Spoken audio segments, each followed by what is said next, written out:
माध्यमातून होतोय. मी MD अनिरुद्ध सापंदेकर यांचे आभार मानतो याच्याबद्दल. आणि आता मी निवेदन करतो माननीय मुख्यमंत्र्यांना आम्हाला मार्गदर्शन करण्यासाठी. सर्वांना नमस्कार, जय महाराष्ट्र. आपले टास्क फोर्स मधले तज्ञ डॉक्टर्स आपल्या सोबत आहेत. डॉक्टर ओक साहेब आहेत, डॉक्टर जोशी साहेब आहेत, पंडित साहेब आहेत, लहान साहेब, आणि आता नव्याने आपल्या सोबत आलेले डॉक्टर आशिष भूमकर आहेत.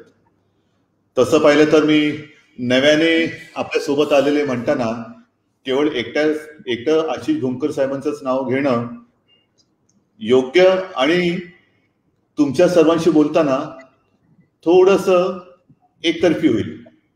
याचं कारण असं की ही कोविडची जी लढाई आहे ती साधारणतः 1 वर्षभर आपण लढतो आहोत. सुरुवातीचा काळ आणि आत्ताचा काळ अजूनही तसं म्हटलं तर हमखास औषध आपल्या हातात काय आलेलं नाही. गेल्या वर्षी आणि यावर्षी एक गोष्ट मात्र त्याच्यात परिस्थितीत फरक पडलेला आहे. तो म्हणजे गेल्या वर्षी कोविडची प्रचंड दहशत ही सर्व जनतेच्या मनात आणि डॉक्टरांच्या मनात सुद्धा होती. आणि जो उल्लेख मी मगाशी केला की एकतर्फी का होईल, कारण गेल्या वर्षी मला कल्पना आहे की खास करून आपण सगळेजण जे राज्यभर या बैठकीत सहभागी झालेला आहात त्यांचं तर मी स्वागत आणि तुम्हाला सगळ्यांना मी धन्यवाद तर देतोच आहे. परंतु आपण सर्वजण या लढाईत आता प्रत्यक्ष उतरलेला आहात. म्हणूनच आपल्या सैन्याचा आज मी विस्तार करतोय. कोविडची लढाई ही फार मोठी, भयानक आणि साहजिकच आहे. जीवघेणा हा शब्द वेगळा वापरण्याची आवश्यकता नाही. या लढाईमध्ये लढण्यासाठी आणि जिंकण्यासाठी आज मी आपल्या राज्याचा मुख्यमंत्री म्हणा किंबहुना आपल्या राज्याचा मी कुटुंब प्रमुख म्हणा आपल्या सर्वांना साथ घालतो आहे, विनंती करतो आहे की सोबत या आणि ह्या विषाणूचा नायनाट करण्यासाठी लढाईला सज्ज व्हा. मी आज मुद्दामून ही बैठक आयोजित करायला का सांगितली होती, कारण जे मी म्हटलं की गेल्या वर्षी तर नाही म्हटलं तरी अंधार होताच आणि त्यावेळेला ह्या सर्व तज्ञ डॉक्टरांची आपल्याला खूप मदत झाली. काही नव्हतं, अंधार होता आणि तो अंधार भेदत भेदत भेदत भेदत आपण आज इथपर्यंत आलेलो आहोत. आज नक्कीच आपल्याकडे उपचार पद्धती नेमकी कशी असायला पाहिजे, कोणती लक्षणं असल्यानंतर काय औषधे दिली गेली पाहिजेत, कोणती औषधे द्यावीत, कोणती देऊ नये, किती प्रमाणात द्यावीत, किती कोणाला काय सहव्याधी असेल तर काय द्यावं, काय देऊ नये, याच्यावरती आपण एक मार्गदर्शक तत्व नक्कीच या सर्व तज्ञ डॉक्टरांच्या मदतीने बनवलेली आहेत. मला आज सगळ्यांना एकच सांगायचे की प्रत्येक वेळेला, म्हणजे माझ्यापासून सुरुवात करतो मी, असंच प्रत्येक महाराष्ट्रातीलच नव्हे तर जगातील प्रत्येक घरामध्ये कुटुंबाचा एक डॉक्टर असतो. म्हणजे या सर्व तज्ञ डॉक्टरांचा मी उल्लेख केल्यानंतर समजा ओक साहेबांकडे कोण गेलं, जोशी साहेबांकडे कोण गेलं, पंडित साहेबांकडे गेलं, भूमकर साहेबांकडे गेलं आणि त्यांनी काही उपचार पद्धती सांगितली तरी आपण काय म्हणतो की हे तज्ञ डॉक्टरांनी सांगितलंय पण मी माझ्या डॉक्टरला विचारतो. अमुक काही गोष्ट सांगितले पण मी माझ्या डॉक्टरला विचारतो. आणि आपण सगळेजण आपला जो एक डॉक्टर असतो, ज्याला आपण माझा डॉक्टर म्हणतो, ज्याच्यावरती आपला विश्वास असतो, ज्याला फॅमिली डॉक्टर किंवा कुटुंबाचा डॉक्टर म्हणतो, त्याचा सल्ला घेऊन मग ह्या तज्ञांची औषधं आपण घेत असतो. जरा तज्ञ डॉक्टरांना मी हात जोडून माफी मागतो की कदाचित मी बोलतोय ते आपल्याला पटेल न पटेल, पण ही वस्तुस्थिती आहे. किंबहुना या तज्ञ डॉक्टरांना सुद्धा मला सांगायचं की आपण तज्ञ होईपर्यंत आपल्याही कुटुंबाचा एक फॅमिली डॉक्टर होता. तर फॅमिली डॉक्टर म्हणजे एक फॅमिली मेंबर असतो, त्याला आपल्या कुटुंबातील सर्व कुटुंबियांची नाही म्हटलं तरी तब्येतीची माहिती असते, इत्तमभूत माहिती असते, कोणाला काय व्याधी आहे, कोणाला काय सहव्याधी आहे. आणि मग तुमचा उपयोग मला किंबहुना तुमचा एक सगळ्या सेवेचा राज्यासाठी मला उपयोग पाहिजे. आपण 2 प्रश्नांमध्ये थोडेसे निदान माझ्या मनात एक संभ्रम असतो. कोविडची सुरुवात होते आज सुद्धा आणि गेल्या वर्षी सुद्धा साधारणतः चित्र एकच होतं की जेवढे काही रुग्ण आपल्याला दर दिवशी सापडत आहेत त्याच्यामध्ये किमान 70-75% हे असिम्प्टोमॅटिक असतात. म्हणजे ज्यांना कदाचित कोविड झाला आहे हे टेस्ट घेतली नाही तर कळणार सुद्धा नाही, पण टेस्ट घेतली पॉझिटिव्ह आला, बापरे आता काय करायचं, तर हॉस्पिटलमध्ये गेलं पाहिजे. काही आवश्यकता नसते. ज्यांना कोणती तशी लक्षणे दिसत नसतात त्यांना हॉस्पिटलायझेशनची आवश्यकता नसते. मग आपण काय म्हणतो की ज्यांना आवश्यकता नाही त्यांनी घरी राहावं, विलगीकरण कक्षात राहावं, घरच्या घरी राहिले, म्हणजे इतर कुटुंबापासून थोडे वेगळे राहिले तर ते काही औषधं किंवा कदाचित काही औषधांशिवाय सुद्धा ते बरे होऊ शकतात. हा एक फार मोठा दिलासादायक भाग आहे. मग दुसरा भाग जो आहे, जो संभ्रमित करणारा आहे, तो म्हणजे असा की मग काही दिवसांनी लक्षात येतं की मृत्यूदर वाढला. का मृत्यू होतोय, मृत्यूदर का वाढतोय? मग माहिती घेतल्यानंतर लक्षात येतं तिथले डॉक्टर्स आणि जे सगळे मंडळी असतात ते सांगतात की काय करणार, आमच्याकडे पेशंटच उशिरा येते. म्हणजे बघा ना, म्हणजे येतात आणि काही तासामध्ये किंवा 1-2 दिवसामध्ये त्यांना मृत्यू गाठतो. का होतं असं? तर घरच्या घरी ह्या गोष्टी अंगावर काढल्या जातात. मग नेमकी ही जी एक मधली लाईन आहे, ती लाईन ज्याला लक्ष्मण रेषा म्हणा किंवा काही म्हणा, ही लाईन ओळखायची कशी आणि कोणी, हे काम तुम्ही करायचं. म्हणजे ज्यांना घरच्या घरी ट्रीटमेंटचं होम मॅनेजमेंट हे तुम्ही जेवढा चांगल्या पद्धतीने आणि प्रभावीपणाने करू शकता तेवढी प्रभावी पद्धत मला नाही वाटत दुनियेच्या पाठीवरती दुसरी कोणती असू शकेल. मला आपल्याकडनं ही अपेक्षा आहे की जे रुग्ण त्यांना आपण किंवा जे नागरिक तुम्हाला आपल्या कुटुंबाचा डॉक्टर म्हणून, आपल्या कुटुंबातील एक व्यक्ती म्हणून तुमच्यावरती विश्वास ठेवतात, माझा डॉक्टर, त्या माझ्या डॉक्टरांनी हे आता शिवधनुष्य उचलायला पाहिजे. ज्याला आपण घरच्या घरी ट्रीटमेंट दिली जाते किंवा देण्याची गरज असते, घरच्या घरी ट्रीटमेंट देऊन ते बरे होऊ शकतात, त्यांच्या ट्रीटमेंटवरती लक्ष देणं, त्यांना योग्य औषधोपचार करणं, अनावश्यक आणि अनाठायी औषधं न देणं, त्यांना कोविड हो न हो, परंतु मला असं वाटतं एक महत्वाचा मुद्दा जो आहे की त्यांची कोमॉर्बिडिटी म्हणजे सहव्याधी, याचं कारण पुढचे सगळे डॉक्टर्स आपल्याला सांगतीलच की कोविड झाल्यानंतर, मला परवाच आपले डॉक्टर भुंकर साहेबांनी सांगितलं की काही वेळेला कोविड झाल्यानंतर रुग्णाचं शरीर हे साखरेचं पोतं होतं, तर ते साखरेचं पोतं होऊ नये आणि ज्यांना दुर्दैवाने डायबिटीस पहिल्यापासून आहे त्यांची साखरेची जी काय पातळी आहे ती मर्यादित ठेवणं, त्याच्यानंतर ज्यांना काही कार्डियक प्रॉब्लेम असतील, काही ना किडनीचे प्रॉब्लेम असतील, काही जण ओबेसिटीचे हे असतील, अशांना कोविड हो न हो, मला असं वाटतं तुम्ही जर का त्यांना सांगितलं की हे जरा नियंत्रणात ठेवायला पाहिजे तर आपल्याला पुढचं जे पाऊल आहे संकटाचं ते वेळेत रोखता येईल. आणि म्हणून मला असं वाटतं की घरच्या घरी ट्रीटमेंट देण्याची जी काही गरज आहे ती जबाबदारी आपण घ्यायला पाहिजे. त्याचबरोबर मी आपल्याला एक आणखीन विनंती करतो आहे की जर का शक्य असेल तर आपण आपल्या परिसरातील जी काही चक्रीवादळ आहे, साधारणतः गोवा आणि सिंधुदुर्गापर्यंत आता त्याचा परिणाम ते दाखवायला लागलेला आहे. सुदैवाने अनुमान असं आहे की प्रत्यक्ष ते आपल्या जमिनीवरती, म्हणजे त्याला आपण म्हणतो ना लँड होणे, तसं न होता ते काही अंतरावरून निघून जाईल. पण हे काही अंतरावरून जरी निघून जाणार असलं तरी आपल्या किनारपट्टीवरती नाही म्हटलं तरी थोड्याफार प्रमाणामध्ये धुमाकूळ हे घालणार आहे. प्रश्न काय येतो की हे आता मे ची 14, 15, 16 तारीख असताना चक्रीवादळ येते, त्याच्यानंतर तर जून पासून साधारणतः अंदाज असा आहे की 1 जून पासून म्हणजे जूनच्या पहिल्या आठवड्यापासून पावसाळा आपल्याकडे सुरू होईल आणि मग खरी आपली परीक्षा ही अधिक कठीण होणार आहे. कारण पावसाळा म्हटल्यानंतर पावसाळ्यातले साथीची रोग, त्याचं वेगळीकरण आणि कोविड हे फार मोठं कोडं आपल्या समोर येणार आहे. म्हणजे आता कोणी शिंकला, म्हणजे आता काही कोविडची लक्षणे काही होत आहेत, उगाच कोणीतरी हात असा केला, अरे कोविड तर नाही ना, असं केलं कोविड, असं काय वाटेल ते होते. तर त्यावेळेला टेस्टिंग आपण करतो आहोत. म्हणजे आपल्याला सर्वांना कल्पना आहे की कोविडची जेव्हा सुरुवात झाली तेव्हा कोविडच्या टेस्ट करू शकतील अशा 2च लॅब आपल्या राज्यामध्ये होत्या, त्या आता आपण 500च्या वरती केलेल्या आहेत. आता तर त्याची रोजची संख्या किती झालेली आहे म्हणजे टेस्टिंगची, ती तर मी आता मोजणं सोडून दिलेले, जिथे जिथे शक्य असेल तिथे करण्याच्या मी परवानगी देतोय. RT-PCR टेस्ट ह्याला उशीर थोडासा लागतो आहे कारण त्याच्यावरती फार मोठा ताण येतो आहे. मी रॅपिड अँटीजेन टेस्ट सुद्धा वाढवायला सांगितलेले आहेत कारण पावसाळा जसं सुरू होईल लक्षणं दिसतील, सर्दी, खोकला, ताप, मग काही वेळेला गॅस्ट्रो असेल, काही वेळेला लेप्टो असेल, त्याचबरोबरीने कोविड सुद्धा आहे का हे तपासणं हे फार महत्वाचं आहे.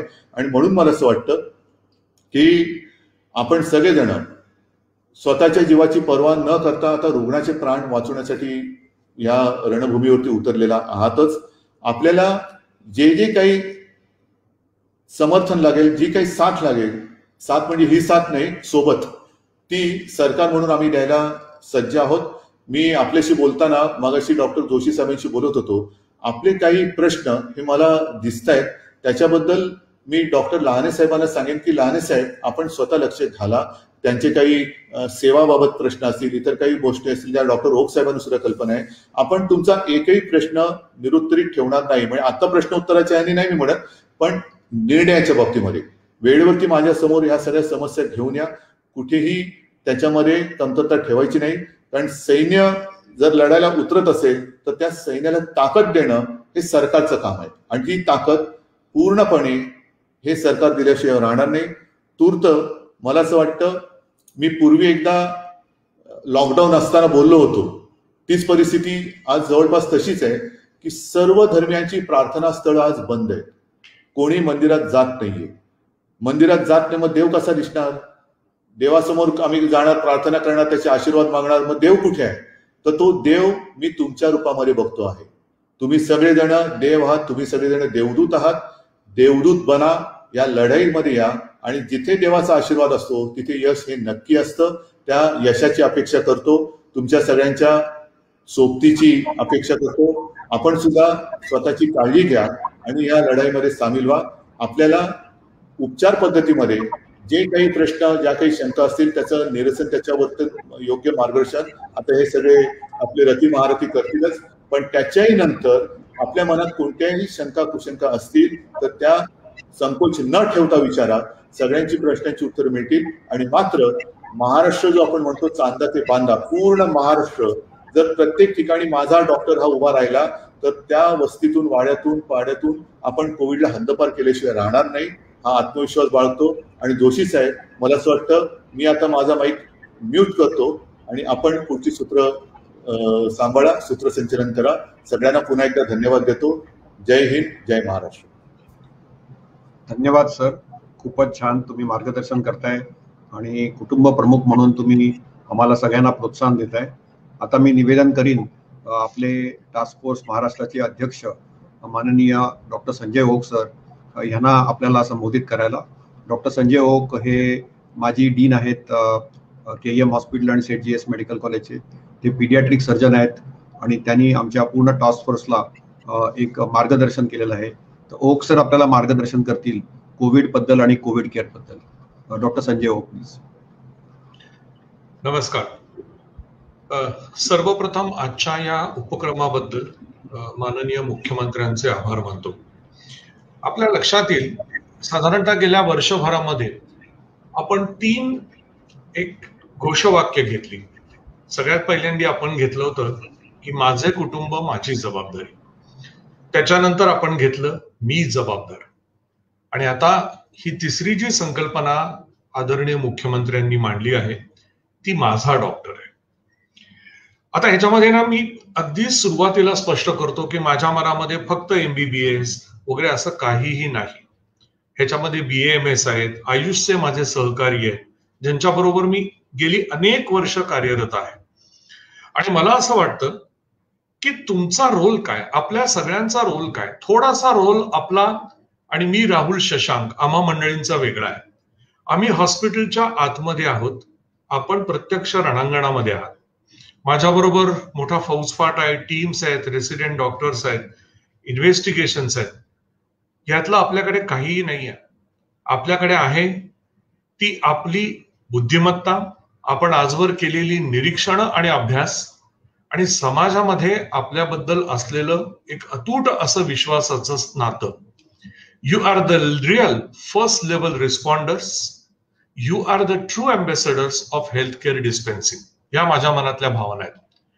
आणि कोविडचे 10 दिवसातनं तो बरा झाल्यानंतर नाही, पण रुग्ण परत गेल्यावरती होणारं जे पोस्ट कोविड प्रॉब्लेम्सचं सत्र आहे आणि त्याचं जे मॉनिटरिंग आहे त्याची जबाबदारी सुद्धा पुन्हा आपल्यासारख्या फर्स्ट लेवल रिस्पॉन्डर्स वरतीच आहे. मगाशी उद्धवजींनी अगदी नेमक्या गोष्टीला स्पर्श केला आणि हा माझा रोजचा अनुभव आहे की मी एखादी पूर्ण ट्रीटमेंट प्रोटोकॉल किंवा काय सर्जरी करणार हे सगळं जरी सांगितलं, लिहून दिलं, तरी पेशंट परत आपल्या फॅमिली डॉक्टरकडे, आपल्या डॉक्टरकडे, माझ्या डॉक्टरकडे जातो आणि त्याच्याकडनं खातरजमा करून घेतो. सुरुवातीला मला ह्याचा त्रास व्हायचा, आज मला ह्याचा विश्वास वाटतो आणि ह्याच विश्वासाच्या नात्यातनं मी आता तुमच्याशी पुढची काही मिनिटं संवाद साधणार आहे. आय थिंक जेव्हा कोणतीही इन्व्हेस्टिगेशन, RT-PCR, RAT तुमच्या हातात नाही, तेव्हा जे सिम्पटम्स आहेत, जे क्लिनिकल मेडिसिन आहे ना, त्याच्याकडे लक्षपूर्वक बघा. या पेशंटला धाप लागली आहे का? याला बोलताना हा थांबत थांबत बोलतोय का? ह्याच्या नाकाचा वास आणि जिभेची चव गेलीये का?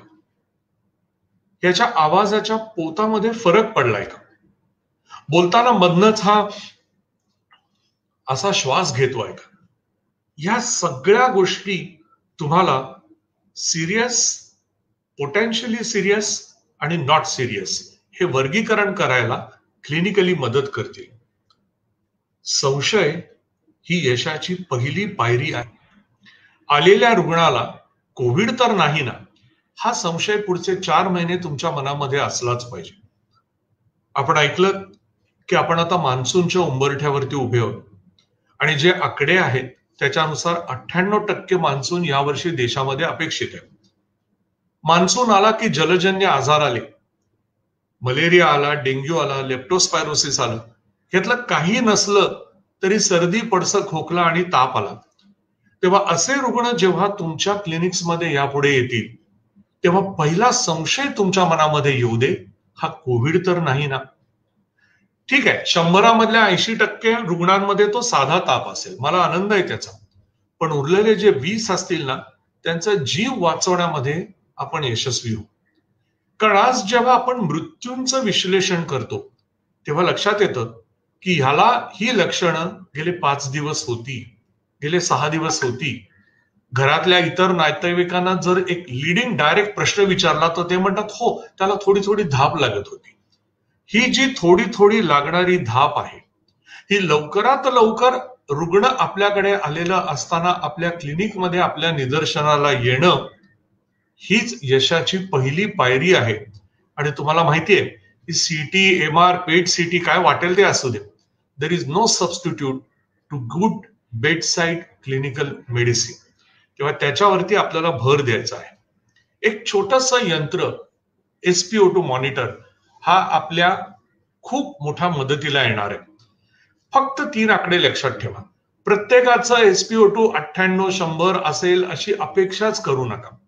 94च्या वर आहे का 94च्या खाली आहे, आणि 90च्या वर आहे का 90 पेक्षाही खाली 88, 87 वरती आहे. ह्यांनी तुम्हाला वर्गीकरण करणं सहज शक्य होईल.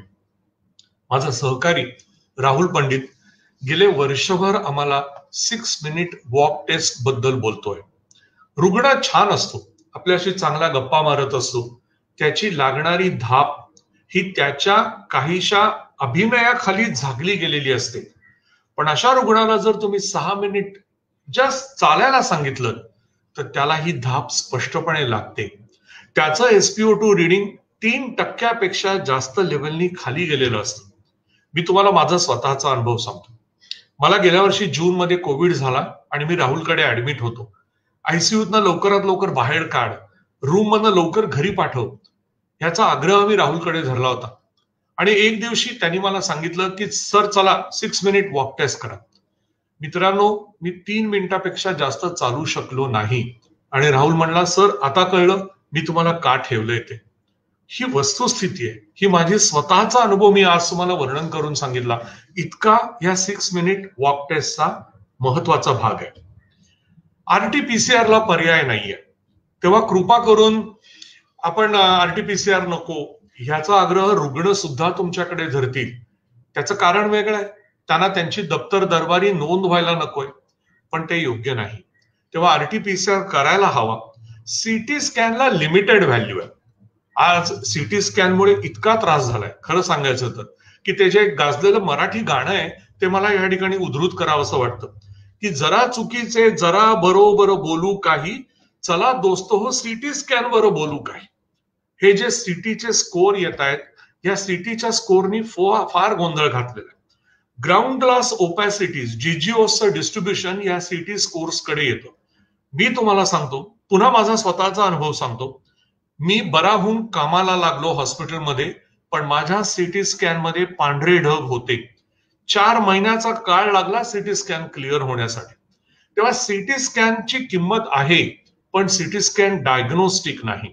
सिटी स्कॅन प्रोग्नोस्टिक तर निश्चितच नाही. त्याच्यामुळे रेडिओलॉजिस्ट असोसिएशननी एक व्हाईट पेपर रिलीज केला, त्याला टास्क फोर्सनेही पुढे सगळ्यांकडे पसरवलं. त्याचं कारण असं आहे की उगाच मी 21/25 आहे, मी 18/25 आहे, मला हॉस्पिटलमध्ये न्या, मला आयसीयू मध्ये ऍडमिट करा, हा जो आग्रह आहे हा अनाठायी आहे. We must treat the patient and his symptoms and not images, हे लक्षात ठेवा. आता ट्रीटमेंट कशी द्यायची? माझे दोन्ही मित्र आशिष राहुल आणि शशांक ड्रग्ज बद्दल डिटेलमध्ये बोलतील. मी एका ड्रग बद्दल बोलणार आहे आणि ते ड्रग आहे ऑक्सिजन, प्राणवायू. You heard me right. Oxygen is to be treated as a drug. आणि ज्याप्रमाणे आपण दुसरं कोणतंही ड्रग फुकट घालवू नाही, त्याचप्रमाणे ऑक्सिजन हा कधीही यापुढे फुकट घालवायचा नाही. शासनानं ऑक्सिजन ऑडिटची कमिटी नेमलेली आहे, प्रशासकांची नियुक्ती केली आहे. लीक होणारे व्हॉल्व्स, चुकीच्या पाईपलाईन्स, लीक होणारे रबर पाईप्स, यातनं सुद्धा ऑक्सिजनचा फार मोठ्या प्रमाणामध्ये व्यय होतो.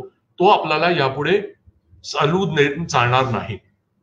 आपल्या क्लिनिकमध्ये, आपल्या पीएचसी मध्ये आपल्याकडे येणाऱ्या पेशंट्सच्या साठी ऑक्सिजन कॉन्सन्ट्रेटर्स, ऑक्सिजनेटर्स, सिलेंडर्स आणि मास्क हे आपल्याला निश्चित उपयुक्त आणि मदतीला ठरतील. पण ह्याच्या ज्या ट्यूब्स आहेत ना, ज्या आपण पेशंटच्या नाकात घालणार आहोत, त्याच्या स्वच्छतेबद्दल आणि स्टरिलिटी बद्दल काळजी घ्या. आज आशिष भूमकर आपल्या बरोबर आहे, तो म्युकोरमायकोसिस बद्दल बोलणार आहे. आमच्या असं लक्षात येत आहे की ह्या ज्या नेझल कॅन्युला आहेत, they can prove to be a source of fungal infection. दुसरी गोष्ट, ज्या पाण्यामधनं आपण ऑक्सिजन मूव्ह करतो ते पाणी डिस्टिल्ड वॉटर असलं पाहिजे, otherwise that can become a source of this fungal infection. याच्याबद्दल विस्तृतपणे आशिष तुमच्याशी बोलेल. परंतु या छोट्या छोट्या गोष्टी आहेत ज्याची काळजी तुम्ही तुमच्या क्लिनिकमध्ये घेऊ शकाल. एक महत्वाचा मुद्दा मला या ठिकाणी ड्रग्ज बद्दल बोलायचा आहे. शशांक बोलेल त्याच्याबद्दल डिटेलमध्ये, आणि तो म्हणजे स्टिरॉइड्स. आम्ही ज्या मोठ्या संख्येनं आज म्युकोरमायकोसिस बघतो आहोत, त्याचं एक कारण अनकंट्रोल डायबेटिस. आपण मगाशी म्हणलात तर बरोबर आहे की कोविडमुळे पेशंटचं साखरेचं पोतं होतं आणि हा पोत्यामधनं पुढे फंगल इन्फेक्शनची सुरुवात होते. मी गेली 40 वर्ष सर्जरी करतोय. असंख्य केसेसमध्ये over added fungal infections, over the bacterial infections मी बघितली आहेत. परंतु म्युकोरमायकोसिस मी गेल्या 40 वर्षात बघितलं नव्हतं, जे आज बघायला मिळत आहे. तेव्हा कदाचित कोविडच्या जिनोमचा थेट परिणाम असेल, शक्यता नाकारता येत नाही. परंतु डायबिटीस आणि अनकंट्रोल्ड स्टिरॉइड्स, जे मिथिल प्रेडनिसोलॉन 40 मिलीग्रॅम बीडी किंवा टीडीएस द्यायचे, ते जर कोणी 500 मिलीग्रॅम बीडी किंवा टीडीएस द्यायला लागला आणि या घटना घडलेल्या आहेत, तर आपण संकटाला आमंत्रण देतो मित्रांनो, हे लक्षात ठेवा. बाकी रेमडेसिवीर, टोसिझुलिमॅब, आयव्हरमॅक्टिन, ॲझिथ्रोमायसिन याच्याबद्दल राहुल बोलेल, मी त्याच्यावरती वेळ घालवणार नाही. पण कृपा करून ओसेल्टेमाविर लिहू नका. हाही अनुभव अनेक प्रिस्क्रिप्शन्स मध्ये आलेला आहे. जे ड्रग कुठल्याही प्रकारे सप्रमाण सिद्ध झालेलं नाही, असं ड्रग आपण कोणत्या धर्तीवरती प्रिस्क्राईब करतो आहोत, ह्या काही गोष्टींना आळा द्यायला पाहिजे. शेवटचे 2 मुद्दे मला फक्त मांडायचे आहेत, ते महत्वाचे आहेत, आणि ते म्हणजे होम क्वारंटाईन कोणाला करायचं, कसं करायचं, आणि गावामध्ये होम क्वारंटाईन आम्ही कसं करू शकतो. ज्याला अनकंट्रोल्ड कोमॉर्बिड कंडिशन्स आहेत, ज्यांचं वय जास्त आहे, ज्यांना गेले 3 दिवस सतत रेकॉर्डेड टेम्परेचर आहे, फिवर आलेलं आहे, किंवा ज्यांना गेल्या आठवड्यात फिवर होता, मग मधला पिरियड शांत गेला आणि आता परत फिवर येतोय, बायफेजिक फिवर असं ज्याला म्हटलं जातं, जे 6 मिनिट वॉक टेस्टला क्वालिफाय करू शकत नाहीयेत, आणि ज्यांच्या SpO2 मध्ये 3% जास्त ड्रॉपडाऊन बघायला मिळालंय, मला असं वाटतं की ह्यांना होम क्वारंटाईन करणं योग्य नाही. These are the red signals. ह्यांना आपण घरातनं बाहेर काढलं पाहिजे. आता एक फार छान सूचना माझा एक सहकारी आहे, मी दर रविवारी महाराष्ट्राच्या अंतर्भागात काम करतोय, शहापूरला काम करणारा माझा एक सहकारी आहे, PAMS आहे, डॉक्टर संकेत कुलकर्णी. कौतुकानं मी आज त्याचं नाव घेऊ इच्छितो. त्यांनी एक संकल्पना माझ्यासमोर मांडली आहे. तो म्हणला, सर हे बघा, गावातल्या लोकांना इन्स्टिट्यूट क्वारंटाईन करायला जागा नाहीये, त्या लोकांची ती मानसिकता नाहीये, पण आपण असं करू शकू का की पीएचसी मधला एखादा हॉल असेल किंवा गावामधला एखादा समाज हॉल असेल, त्या ठिकाणी आपण ज्यांना असिम्प्टोमॅटिक पॉझिटिव्ह फेज आहे, कारण आमची घरं छोटी छोटी आहेत, आमचे शौचकूप शेअर्ड आहेत, तेव्हा अशा हॉलमध्ये गावातल्या एखाद्या ठिकाणी आपण एकत्र करूया आणि आपण त्यांची काळजी घेऊ सर. ह्याच्यात खूप फायदे होतील. SpO2 मॉनिटरिंग चांगलं होईल, त्यांना घरचा डबा पोहोचवता येईल, आशा वर्कर्स चांगल्या प्रकारे त्यांना मॉनिटर करू शकेल, यंग लोक जे त्यांच्यातले असतील ते वृद्धांची काळजी घेतील, SpO2 पल्स ऑक्सिमीटरवरती मॉनिटर करतील आणि त्याच्यातलं कोणी सिरियस व्हायला लागलं तर आम्ही CCC किंवा पुढच्या लेवलला मूव्ह करू शकू. ह्याच्यावरती उद्या टास्क फोर्समध्ये चर्चा होईल आणि आम्ही गव्हर्नमेंटला रेकमेंड करू. पण मला तुमचीही मतं जाणून घ्यायला आवडतील की ही संकल्पना जी अगदी ग्रासरूट लेवलला डॉक्टर कुलकर्णी माझ्याबरोबर काम करतात त्यांनी मांडलेली आहे आणि ती निश्चित स्वागतार्ह आहे. मला शेवटचा मुद्दा असं सांगायचा आहे, लहाने सर कायम सांगतायत, गेले 6-8 महिने लहाने सर अस्वस्थ आहेत की संजय पेशंट जात आहेत कारण पेशंट लेट येत आहेत, त्याच्यामुळे योग्य वेळेला ते रेफर होणं, मेडिकल कॉलेजमध्ये लास्ट मिनिटला आल्यावरती आपण काहीच करू शकत नाहीये. आणि ही जी एक अगतिकता आहे ह्यातनं जर बाहेर यायचं असेल तर तुम्ही योग्य वेळेला पुढच्या स्टेजला रेफर करणं ह्याची गरज आहे. शेवटचा मुद्दा मांडतो आणि थांबतो. रुग्ण बरा होऊन परत होईल हे किती दिवस लागतील? काही रुग्णांना 2 आठवडे लागतात, काही रुग्णांना 2 वर्ष लागतात, ही अवस्था आहे. पूर्णिमा प्रभू म्हणून आपल्या बरोबरच्या एक आज श्रोत्या आहेत, डॉक्टर आहेत, त्यांनी असं लिहिलंय आणि ते फार योग्य आहे. त्यांनी असं लिहिलं की सेकंड वीक मधलं मॉनिटरिंग हे जास्त महत्वाचं आहे आणि मी 100% पूर्णिमाताई तुमच्या मताला सहमत आहे. मला स्वतःला सायटोकाईन स्टॉर्मचा त्रास झाला आणि मला राहुलकडे पार व्हेंटिलेटर पर्यंत जावं लागलं, हे सेकंड वीक नंतर झालं. पहिल्या आठवड्यात मला काही झालं नव्हतं. त्यामुळे हा जो फॉलोअप आहे, या फॉलोअपची जबाबदारी तुमच्यावरती आहे. आज माझ्या हॉस्पिटलमध्ये आणि आमच्या सर्वांच्याच हॉस्पिटलमध्ये मुंबईला मोठ्या संख्येनं पोस्ट कोविड कॉम्प्लिकेशन्सचे रुग्ण आता दाखल होत आहेत.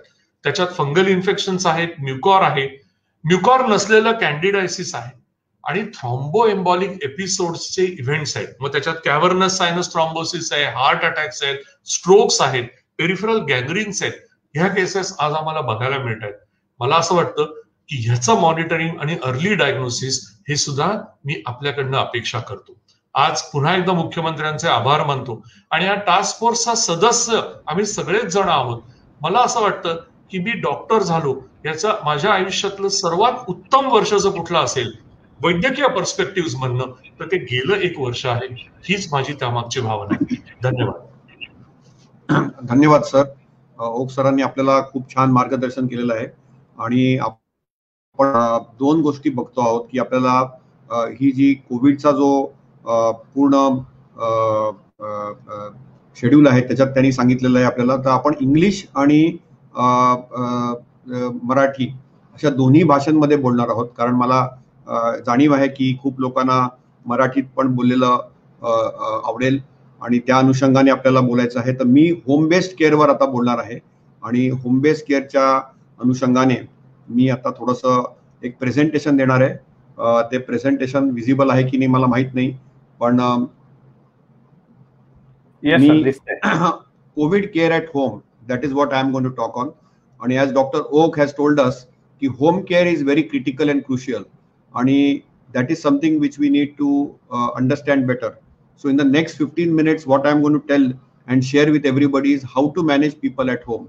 तर घरच्या जेव्हा घरी रुग्ण असतो कोविडचा, तो how do you manage him at home, what tests have to be done, what investigations have to be done, when to do blood test, when to do CT scan and to monitor 7 things at home. आणि त्याच्यानंतर मग घरी कुठली औषधं चालतात, कुठली औषधं चालत नाहीत आणि रेड फ्लॅग्स काय आहेत, what are the red flags. माननीय मुख्यमंत्री पण म्हणाले की लक्ष्मण रेखा कुठली, की कधी घरी मॅनेज करून आपल्याला कधी हॉस्पिटलमध्ये रुग्णाला पाठवायचं, म्हणजे ज्याला आम्ही इंग्लिशमध्ये म्हणतो ट्रान्सफर किंवा ट्रायज करणं. आणि शेवटी एक टेक होम मेसेज द्यायचा आहे मला. तर when we know that when we get COVID our body response in 2 ways. Most people will have an adequate immune response, म्हणजे they will have a type 1 interferon which is made. That will clear the virus through macrophages, TH1 helper cells and B cells, and they will neutralize the virus. म्हणजे आपल्या शरीरातल्या normal लोकांमध्ये 80% लोकांमध्ये त्यांच्या प्रतिकारशक्तीमुळे type 1 interferon, T helper cell आणि B cell पेशीमधून neutralise होते अँटीबॉडी आणि कोविडचा आपण भडीमार करतो. पण जे काही लोक असतात, वृद्ध असतात किंवा ज्यांना ब्लड प्रेशर असतं किंवा मधुमेह असतं किंवा हृदयविकार असतो किंवा किडनीचा आजार असतो, लिव्हरचा आजार असतो, त्यांच्यामध्ये कधी कधी इनएडिक्वेट इम्युन रिस्पॉन्स होतो. म्हणजे त्यांचं टाईप 1 इंटरफेरॉन किंवा there is a delayed type 1 limited interferon आणि त्यांच्या सेल डेथ होते, endothelial cell death, epithelial cell death, and their cells are overactive, their immune cells are overactive like T cells, NK cells or natural killer cells, and the macrophages get overactive and you get this storm. And now we all know that there is a cyclone and everybody knows about that cyclone, but there is a lung storm or a heart storm, and that is called a cytokine storm. So typically COVID has 3 stages and COVID has 3 outcomes. 80% of all patients with COVID will be self-limiting, yani they will be absolutely fine. Whether you treat them or you don't treat them, they will recover. 15 to 20% will get severe COVID, and 1 to 2% people we will lose. And we want to have a zero COVID death. There are 3 stages of COVID. Stage 1 is asymptomatic, in which the immune system is active, the virus engages the PAMPS, and the type 1 interferon is released. The stage 2 is non-severe or symptomatic, in which the immune is activated, the T cells are active, the B cells are active, antibodies are made, and the virus is being neutralized. And our own body, or for little help from outside, we are able to neutralize the virus. And stage 3 is the unfortunate stage. And we want to avoid that unfortunate stage on this cytokine storm, the 3C we call it, cytokine release syndrome, coagulopathy, and complement. So it's inflammation, thrombosis, and coagulation. These are the 3 terms which we call. And that is what Dr. Rahul Pandit will talk in his talk. So basically we are in the era of evidence based medicine. आणि आपण कुठलेही recommendation करतो तर आपण experience वर करत नाही. आणि कोविड हा प्रिडिक्टेबली अनप्रिडिक्टेबल व्हायरस आहे. आज जे आपण म्हणतो ते उद्या कधी कधी खरं नसतं. मागच्या वर्षी आपण जे केलं ते ह्या वर्षी कधी कधी खरं नसतं. त्यामुळे आता रेकमेंडेशन जे आहेत त्याच्यात रेकमेंडेशन आणि एव्हिडन्सचे 3 प्रकार आहेत. ए म्हणजे स्ट्रॉंग, बी म्हणजे मॉडरेट, सी म्हणजे ऑप्शनल. आणि एव्हिडन्स जो आहे that we rate it as 1, 2A, 2B आणि 3. तर 1 is like when there are more than 1 randomized control trials without limitations. 2A is randomized trials but small analysis. 2B means no randomized trials or observations. And 3 is expert opinions. So lot of COVID medicine today is C and 3 म्हणजे optional आणि expert opinion. But some of it has only no basis. In fact, after 1 year we know what does not work. We know hydroxychloroquine does not work. We know so many other drugs don't work. Doxycycline doesn't work. Azithromycin doesn't work. So fundamentally, when we are monitoring COVID, we know that we have to do an RT-PCR test. RT-PCR test is positive in 70% of cases. And in 30%, it could be negative. But if single test is positive, you are reasonably certain that you have to treat this person as COVID. There is very rare possibility of a false positive test. The rapid antigen test, if it is positive with a sensitivity of 50% of the test. If it is positive, then we have to treat. And once we treat that, we have to ensure that we don't need to repeat RT-PCR. However, if the rapid antigen test is negative, then you need to follow up the patient after 3 to 5 days if the patient is symptomatic and self-isolate. So minute you suspect somebody with COVID, first thing you should do is isolate. And after isolation, do RT-PCR test or a rapid antigen test. And if both these tests are negative, but there are persistent symptoms, only then very rarely we use a test called a HRCT. But HRCT normally we don't use for diagnosis unless and until you have suspected symptoms of COVID, and then we use an HRCT. There are recommendations for that, and we never use antibody test for diagnosis. So that is something which we need to know. माननीय मुख्यमंत्र्यांनी सांगितलं की biomarkers कुठले आहेत. तर आपल्याकडे कसं आहे की आपल्याला साध्या बायोमार्करचा खूप फायदा होतो आणि त्याची सगळ्यात सोपा बायोमार्कर आपल्याकडे जो अवेलेबल आहे, जो नॉर्मली आपण 3ऱ्या त्या 5व्या दिवशी कोविड मध्ये करतो, त्याला म्हणतो CBC आणि CRP. सुंदर, सस्ता आणि मजबूत. CBC is the simplest test. त्याच्यामुळे आपल्याला कळू शकतं की COVID will it become serious or not. CBC is complete blood count. आणि in the complete blood count look at 2 things. RDW, red cell width. If the red cell width is more than 14.5, it is likely that the patient will deteriorate. If the neutrophil to lymphocyte ratio is high, then it is likely that the patient will deteriorate. So from the CBC, if we get 2 markers, that red cell width is more than 14.5 or the neutrophil to lymphocyte ratio is high, then the patient is likely to deteriorate. But in the CBC, we sometimes see the WBC count, neutrophil count, lymphocyte count, platelet count. Sometimes if we have sophisticated labs, we can do NK cell count. But that they are all optional. But the main test is CBC and look at RDW and neutrophil to lymphocyte ratio. The other test, which is also cheap, available all over Maharashtra, all over India, all over the world, is CRP, C-reactive protein. If that C-reactive protein is climbing up, then it's a red flag, it's a red signal. So if the RDW is high, NLR is high, CRP is rising, it's a red flag that the patient may not be at home. You need to send a patient to hospital. Optional tests are LDH, ferritin, D-dimer, PCT and IL-6. But remember, many of these tests could be misleading. So don't get carried away by this test. Don't keep doing this test every 2 to 3 days. Sometimes they can be more harmful and they will lead to panic, fear and confusion. So it's very, very important that we practice correct medicine. If you do a simple CBC and CRP, we get reasonable interval. The main thing we need to do is we need to assess, transfer or triage and manage the patient. So assessing the patient is very, very important. And in assessing, we need to do the vital 7 parameters. First is measure temperature. प्रत्येक पेशंटचा ताप घ्या. ताप जर का 100च्या वरती असेल तर पॅरासिटामॉल वापरा. याच्याबद्दल कुठेही दुमत नाहीये. पॅरासिटामॉल सगळीकडे अवेलेबल आहे आणि ताप खाली ठेवा. कारण कंटिन्युअसली ताप खाली ठेवण्यामुळे पल्स रेट वाढत नाही. पल्स रेट वाढला नाही तर कोणाला अंडरलाईंग हार्ट डिसीज असेल, अंडरलाईंग जर का कार्डिओ मेटाबॉलिक रिस्क असेल तर त्याच्यामुळे तो खाली राहतो. पल्स जर का जास्ती असेल, 100च्या वरती असेल तर रेड अलर्ट आहे. रेस्पिरेटरी रेट आहे आपला जो तो जर का 24च्या वरती असेल तर रेड अलर्ट असतो. If the blood pressure is more than 140/90, then we need to be alert and we need to start medicine for blood pressure. But the main thing which everybody said, including Dr. Oak, is the oxygen saturation. Me and Dr. Rahul Pandit have written a full text article in our Association of Physicians of India journal. And if you do a simple pulse oximeter and take the baseline saturation, if it is less than 93%, then you need to be in the hospital and do prone position. Or if there is a 3% drop after a 6-minute walk test, then again you need to be in a hospital. The 6th parameter is glucose, and we need to measure glucose because many people are diabetic and try to keep the glucose between 140 and 180. If the glucose goes up, then it's a red alert. Put them in the hospital and often use insulin.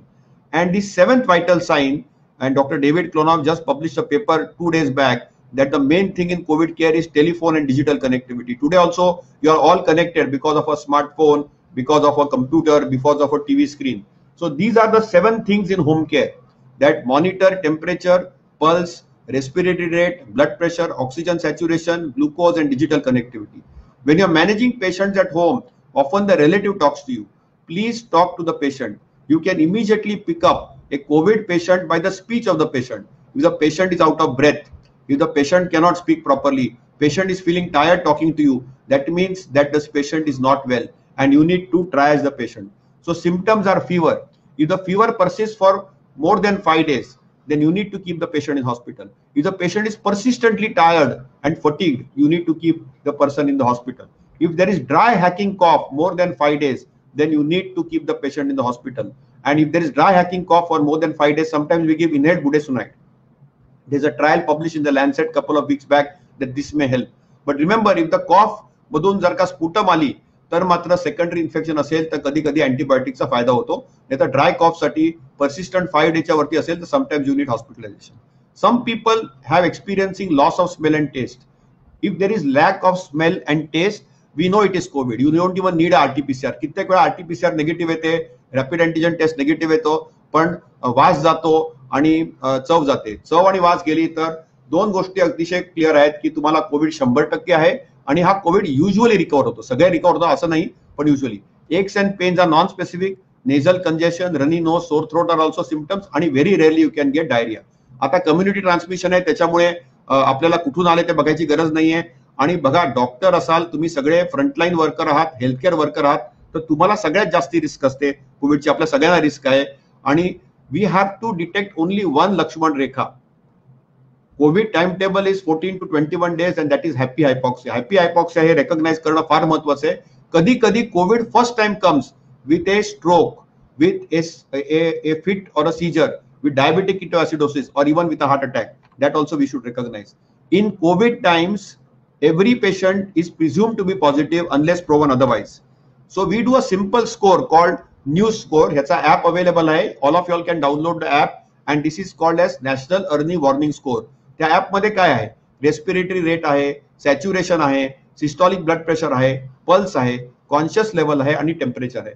त्या साध्या गोष्टी जर का आपण major केल्या तर आपल्याला risk triage करता येईल.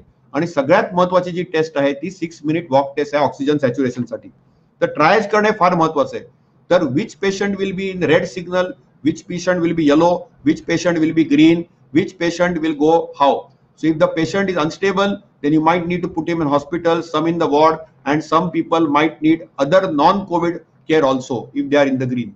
तर we have to have a simple signaling system at home. आणि तुम्ही फ्रंट लाईन वर्कवर आहात तर तुम्हाला हे रेकग्नाइज करणं फार महत्वाचं आहे की आपला पेशंटला काही लाल बत्ती आहे का, येलो बत्ती आहे का, ग्रीन बत्ती आहे का, आणि त्याप्रमाणे त्यांना ट्रायज करणं फार महत्वाचं आहे. आणि ह्या ट्रायजिंग मध्ये पहिली गोष्ट म्हणजे सॅच्युरेशन. सॅच्युरेशन 94% खाली असेल रूम एअरवर तर ऑक्सिजन लागणार आहे तुम्हाला, तर पेशंटला शिफ्ट करावं लागणार आहे. आणि त्याच्यामध्ये जर का तुम्हाला सर्टन्टी नसेल डायग्नोसिसची तर PCR करा, HRCT करा, जीन एक्सपर्ट करा, अँटीजन करा किंवा फोकस करा.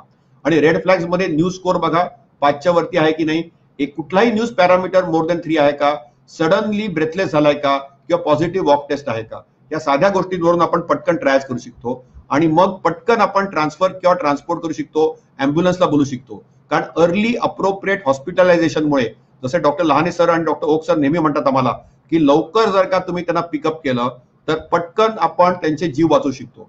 अंगावर काढू नका. कित्येक लोकांना काय वाटतं आपण घरच्या घरी कोविड मॅनेज करू शकतो आणि त्याच्यात चूक होऊ शकते. त्याच्यामुळे माइल्ड, मॉडरेट, सिव्हिअरचे क्रायटेरिया आहेत.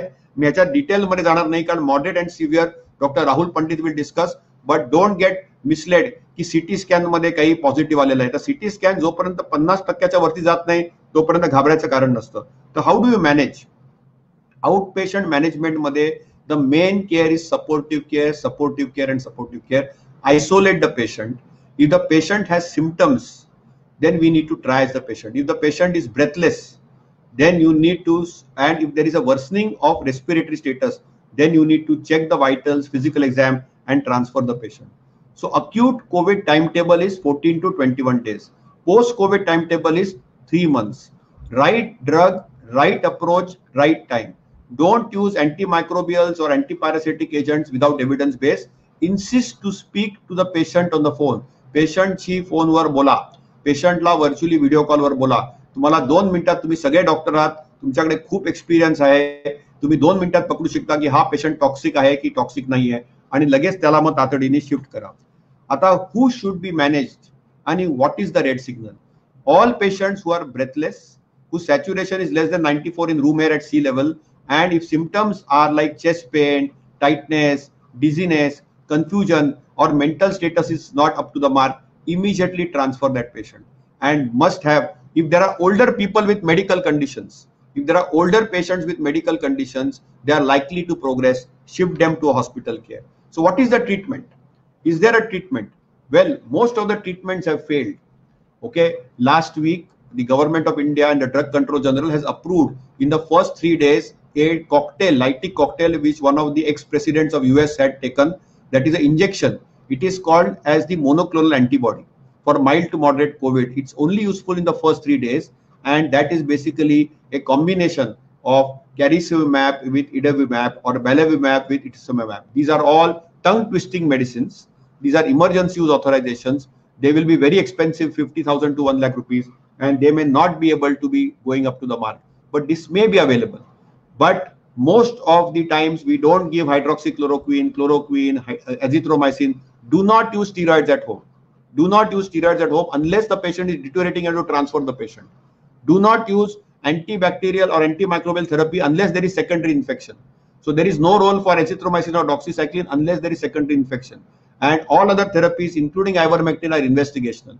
So we have to decide what is the state of the patient with viral load, immune dysfunction, and radiological parameters. In the first 10 days, the virus is multiplying. That is the time there is fever and dry cough, lymphocytopenia is there, and that is stage 1. In stage 2, it is the lung phase. So there is nose COVID and throat COVID in the first stage, where there is active viral replication which lasts for 10 days. In that phase, in the first 3 days, if you give a drug like favipiravir, it may work. Otherwise, even that has very poor data. In the first 10 days, if we give it a injection in the hospital on those who need oxygen, remdesivir will work. Otherwise, that Rahul will elaborate. And steroids only work in the hospital situation. So at home situation, try to avoid steroids. So steroids, low molecular heparin, and complications are all hospital-based therapies. Favipiravir may work for mild to moderate COVID if used only in the first 3 days. Otherwise, it has virtually no role. So don't really push yourself on favipiravir or ivermectin. The data on that is not very robust. So don't panic about that you have not used it. But yes, if you pick them in the first 3 days and if you give the right dose of favipiravir, it will clear the virus faster. Remdesivir, again in moderate to severe COVID, may not save lives, but will save hospital stay and allow you to get the patient back home faster. So 2 to 3 days of hospital stay will be better. And that is something very, very important. So the main take home message is monitor very closely with the 7 vitals: temperature, pulse, respiratory rate, blood pressure, glucose, and oxygen saturation, and be digitally connected and talk to the patient. Identify red flags. If saturation drops down, patient is sick, patient is mentally confused, patient is senior citizen and not able to handle things properly, if there is a doubt, transfer. Look after in isolation mental health. It is very, very important that virus in the mind is as important as virus in the body. If the patient gets depressed and negative, it's important.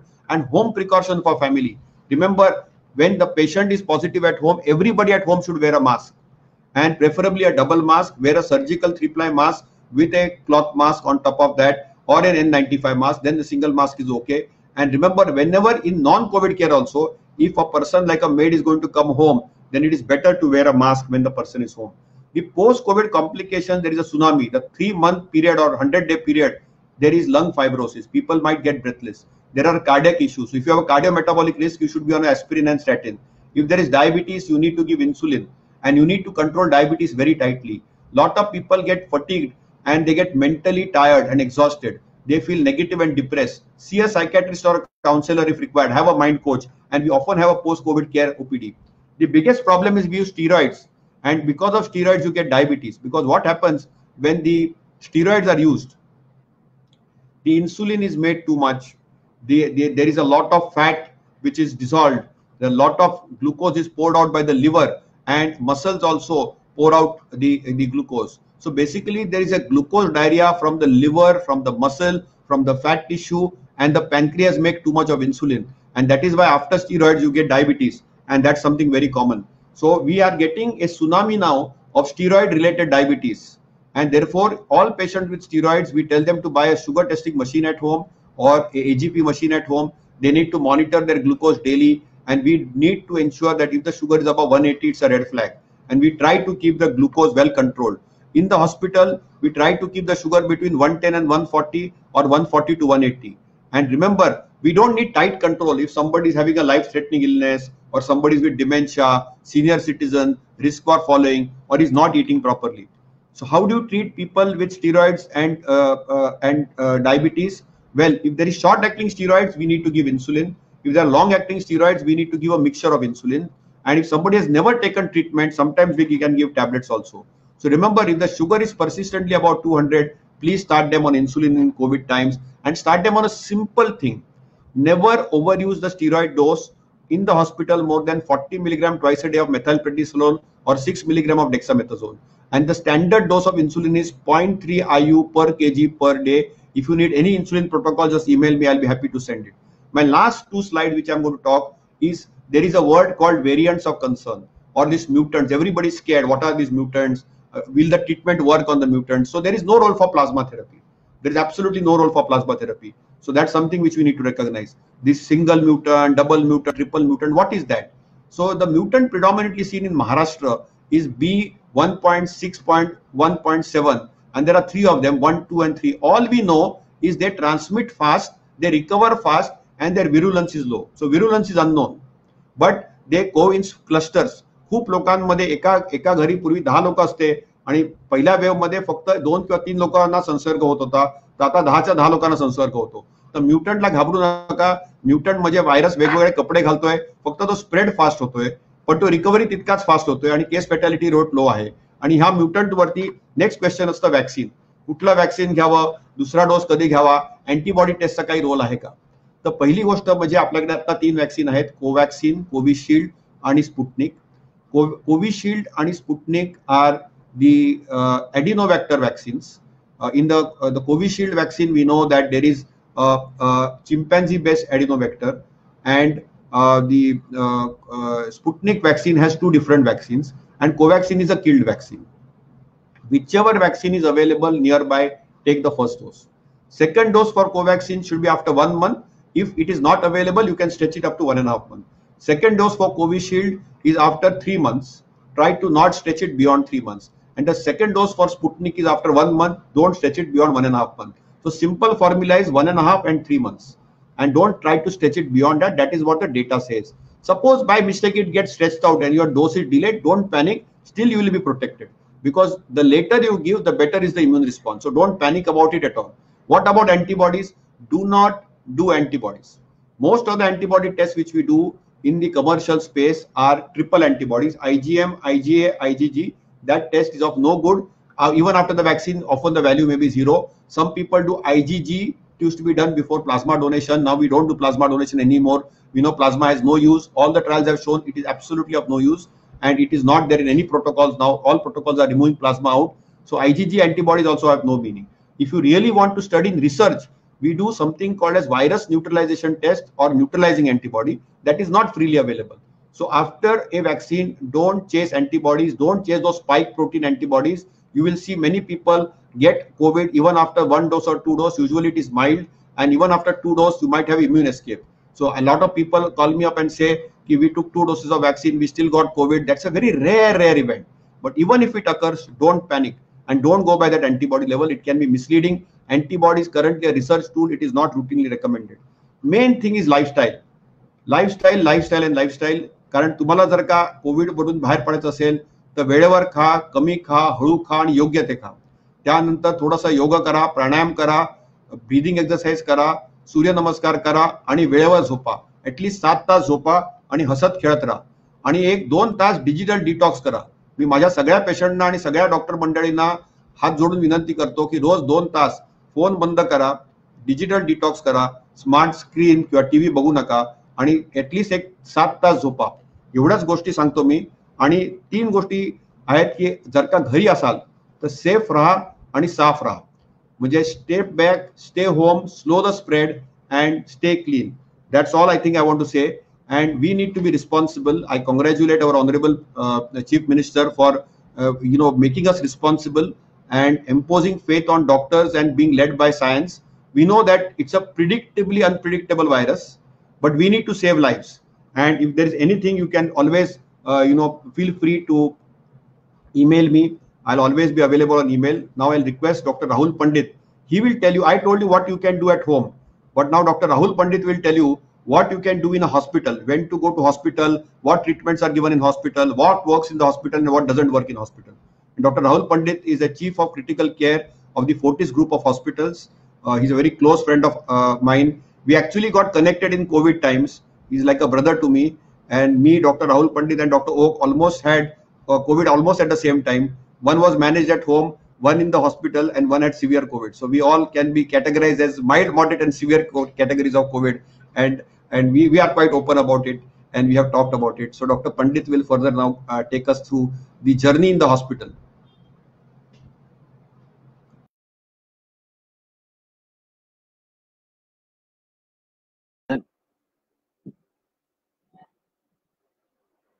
माननीय मुख्यमंत्री sir नमस्कार, okay sir नमस्कार, Joshi sir नमस्कार. माझ्या पण काही slides आहेत ज्या की मी प्रेझेंट करतो. आणि